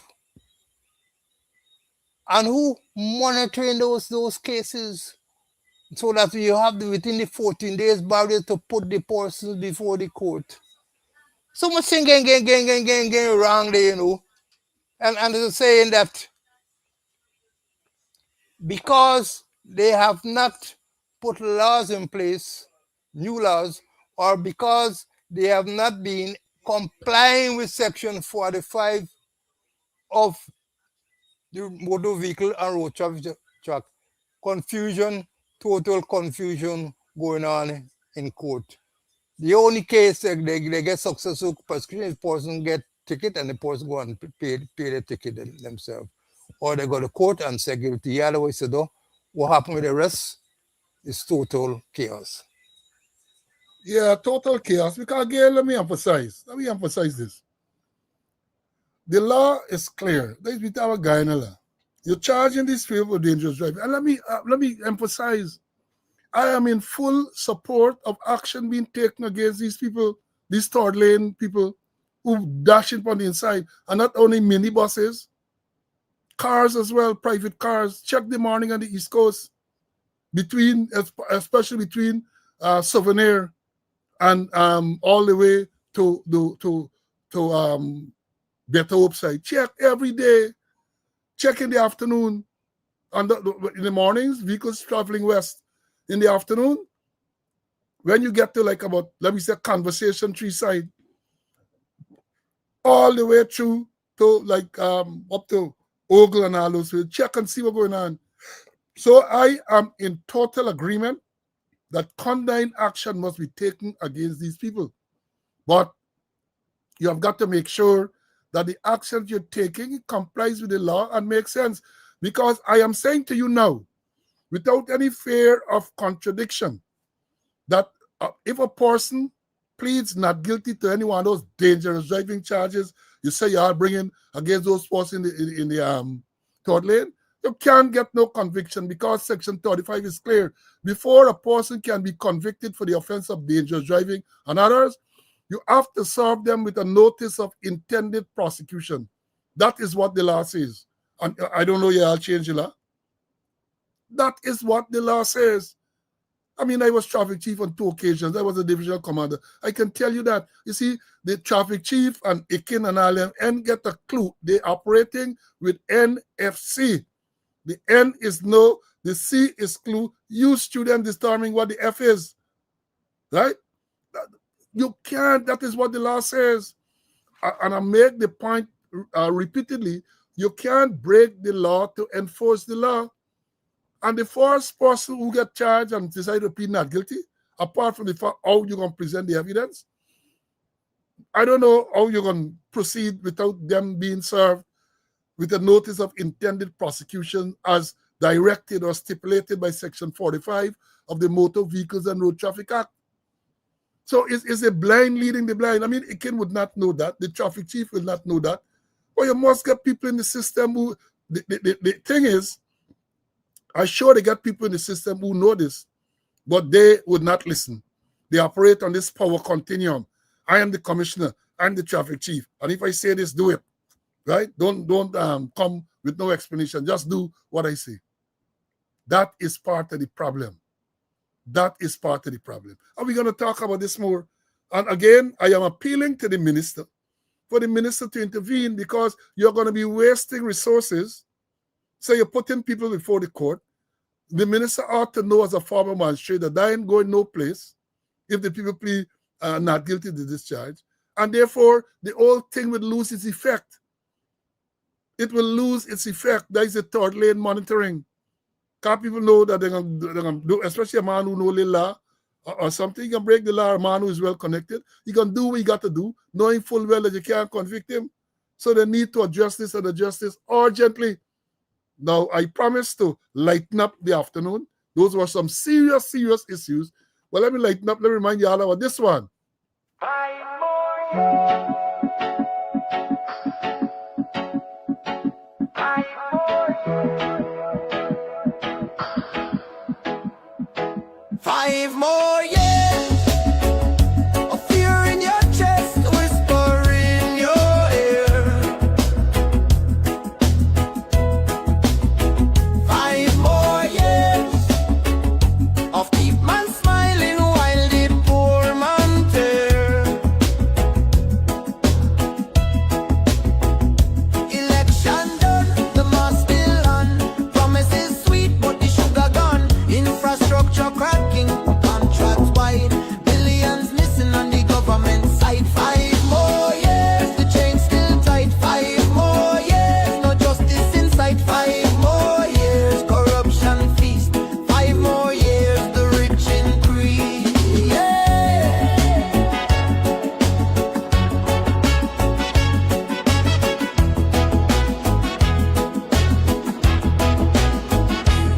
Intimidation in the village square. Critics silence cause they stare and dare. That's a best tamper, the vote not clean. Fear of victimization in every scene. 5 more years, the people cry. 5 more years of watching truth die. 5 more years, democracy bend. 5 more years with no real end. But fire still burning low in the street. Whisper turn shout when the people meet. History teach no regime too strong. The night feel long, but it can't last long. So count it well, let the record show. 5 more years, but resistance grow. 5 more years, but the day will come when the people rise and the thief man run.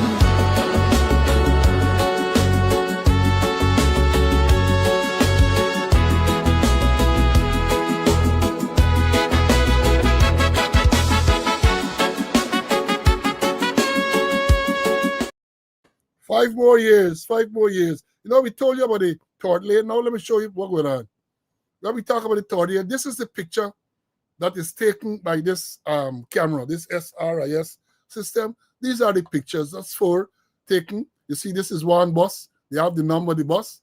This is the lane violation. They're charging them for dangerous. This is the next one, dangerous. This is the next one, dangerous. I agree that I don't know who's going to give the evidence about dangerous driving. Maybe failing to comply with with signs, but I don't know how you get in conviction for dangerous driving based on this, and especially since no notice of intended prosecution was served on these drivers. At least you have not indicated that. First, you don't know who's the driver. What you know is the registered owner of the vehicle. And our law does not make the registered owner liable. So I don't know how they're going to proceed with this, right? Based on this. this. How you just presenting this and claim that it is dangerous? How you presenting that? Who given the evidence to say that it was dangerous? If I, well, I ain't gonna say this, because if I say this, I might be shining people who are errant road users. I ain't gonna say it. But there's an easy defense to this. I am not gonna announce it on this program. I'm gonna be a little bit more responsible, and I'm not gonna do that. Right? Now, so you have that. And let me tell you, Christmas is around the corner, man. I'll tell you, I'm gonna lighten up the thing. We have a new Christmas card. I don't know if any of you would have ordered it. The 8th day of Christmas. Here we go. On the first day of Christmas, air finale, promise we a beautiful Christmas for the country. On the second day of Christmas, air finale, set to we no cash grant, a beautiful Christmas for the country. On the third day of Christmas, air finale, gift to we a 3-hour speech. No cash grant, a beautiful Christmas for the country. On the fourth day of Christmas, GPL said to we, you're gonna get enough blackout. A 3-hour speech. No cash grant, a beautiful Christmas for the country. On the fifth day of Christmas, GRA promise we Mohammed's Lamborghini. You're gonna get enough blackout at 3-hour speech. No crash, got a beautiful Christmas for the country.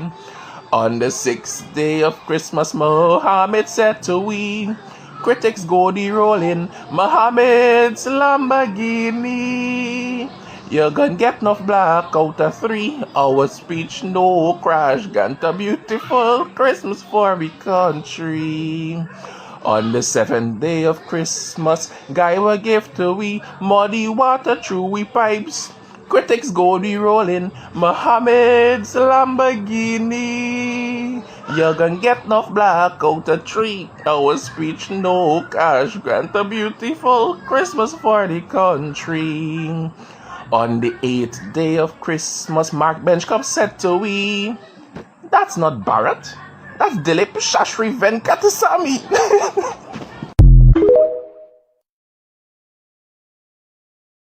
Guyanese got talent, boy. Guyanese got 8th day of Christmas. Guyanese got talent. Right? Guyanese got talent. So, there's a lighter one. And I got some bright students here, bright student in terms of that third lane. They don't say what they're going to tell the court. And that is one of the reasons I'm saying that I don't know if the police can prove that was dangerous driving.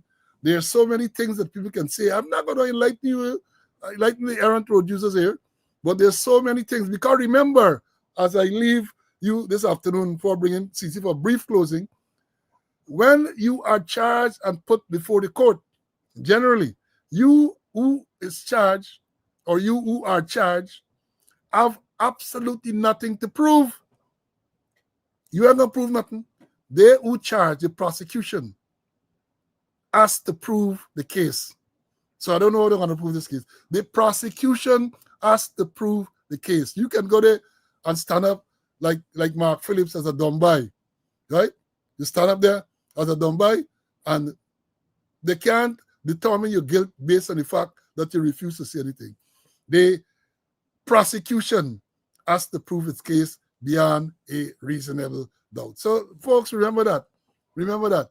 Now, let me bring in CC for a brief closing, and then we're gonna tell you look forward, and we're gonna be out of here. CC, let me hear you. I must get an opportunity to maybe wish people Merry happy weekend or whatever. Go ahead. Okay, just to follow up what you're saying, is for the prosecution to prove that you are guilty and not for you to prove that you are innocent.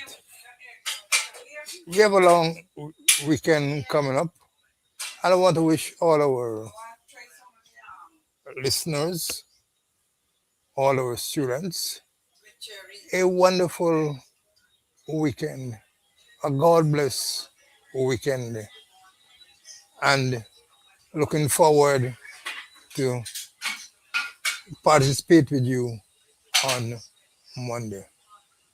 Thank you very much, brother. Thank you very much. And to say to you, students, again, we have come to the end of today's program. I am joining and wishing you a peaceful, wonderful weekend, the last weekend before Christmas. I have to appeal to you to be safe on the roads and elsewhere. Be extremely, extremely careful, right? Because we all want to have a wonderful Christmas. We don't want the Grinch. The Grinch already came and stole what, for many of us, would have been a good Christmas. But let me don't quote any disaster. We have had so many fires, road deaths, accidents, even though they might not be fatal, people injured, people damaged. You don't want that. When you leave home to go about your business during this time, leave with an abundance of patience and understanding, and that might allow you to get there. Our next program is scheduled for Monday, and I'll tell you Monday is going to be a special program. There are special announcements to be made, and God's Spare Life. We'll see you on Monday at the usual time, 11 o'clock, Monday the 22nd. Again, stay well over the weekend. Make sure you do your preparation. It's time, let me say this. Some people that make some force-right garlic pork. Force-right garlic pork. But as I know it, back in the day, garlic pork got for set within a certain time. 5 days out and that type of thing. Black cake, got to be baked. I suspect that over this weekend, tomorrow, Saturday, Sunday, a lot of people are going to be baking the cake, right? Houses got to be fixed up. And so it's a wonderful time, wonderful time. So, folks, when you climb up on a ladder to put up your decoration, when you're baking, whatever you're doing, if you get to see electric beater and all them to beat up the butter and all of it, be careful. Make sure you don't have exposed wires, and I'll be extremely careful. You're putting up your Christmas lights, make sure they're not entangled with curtains to start fire. You just got to be conscious.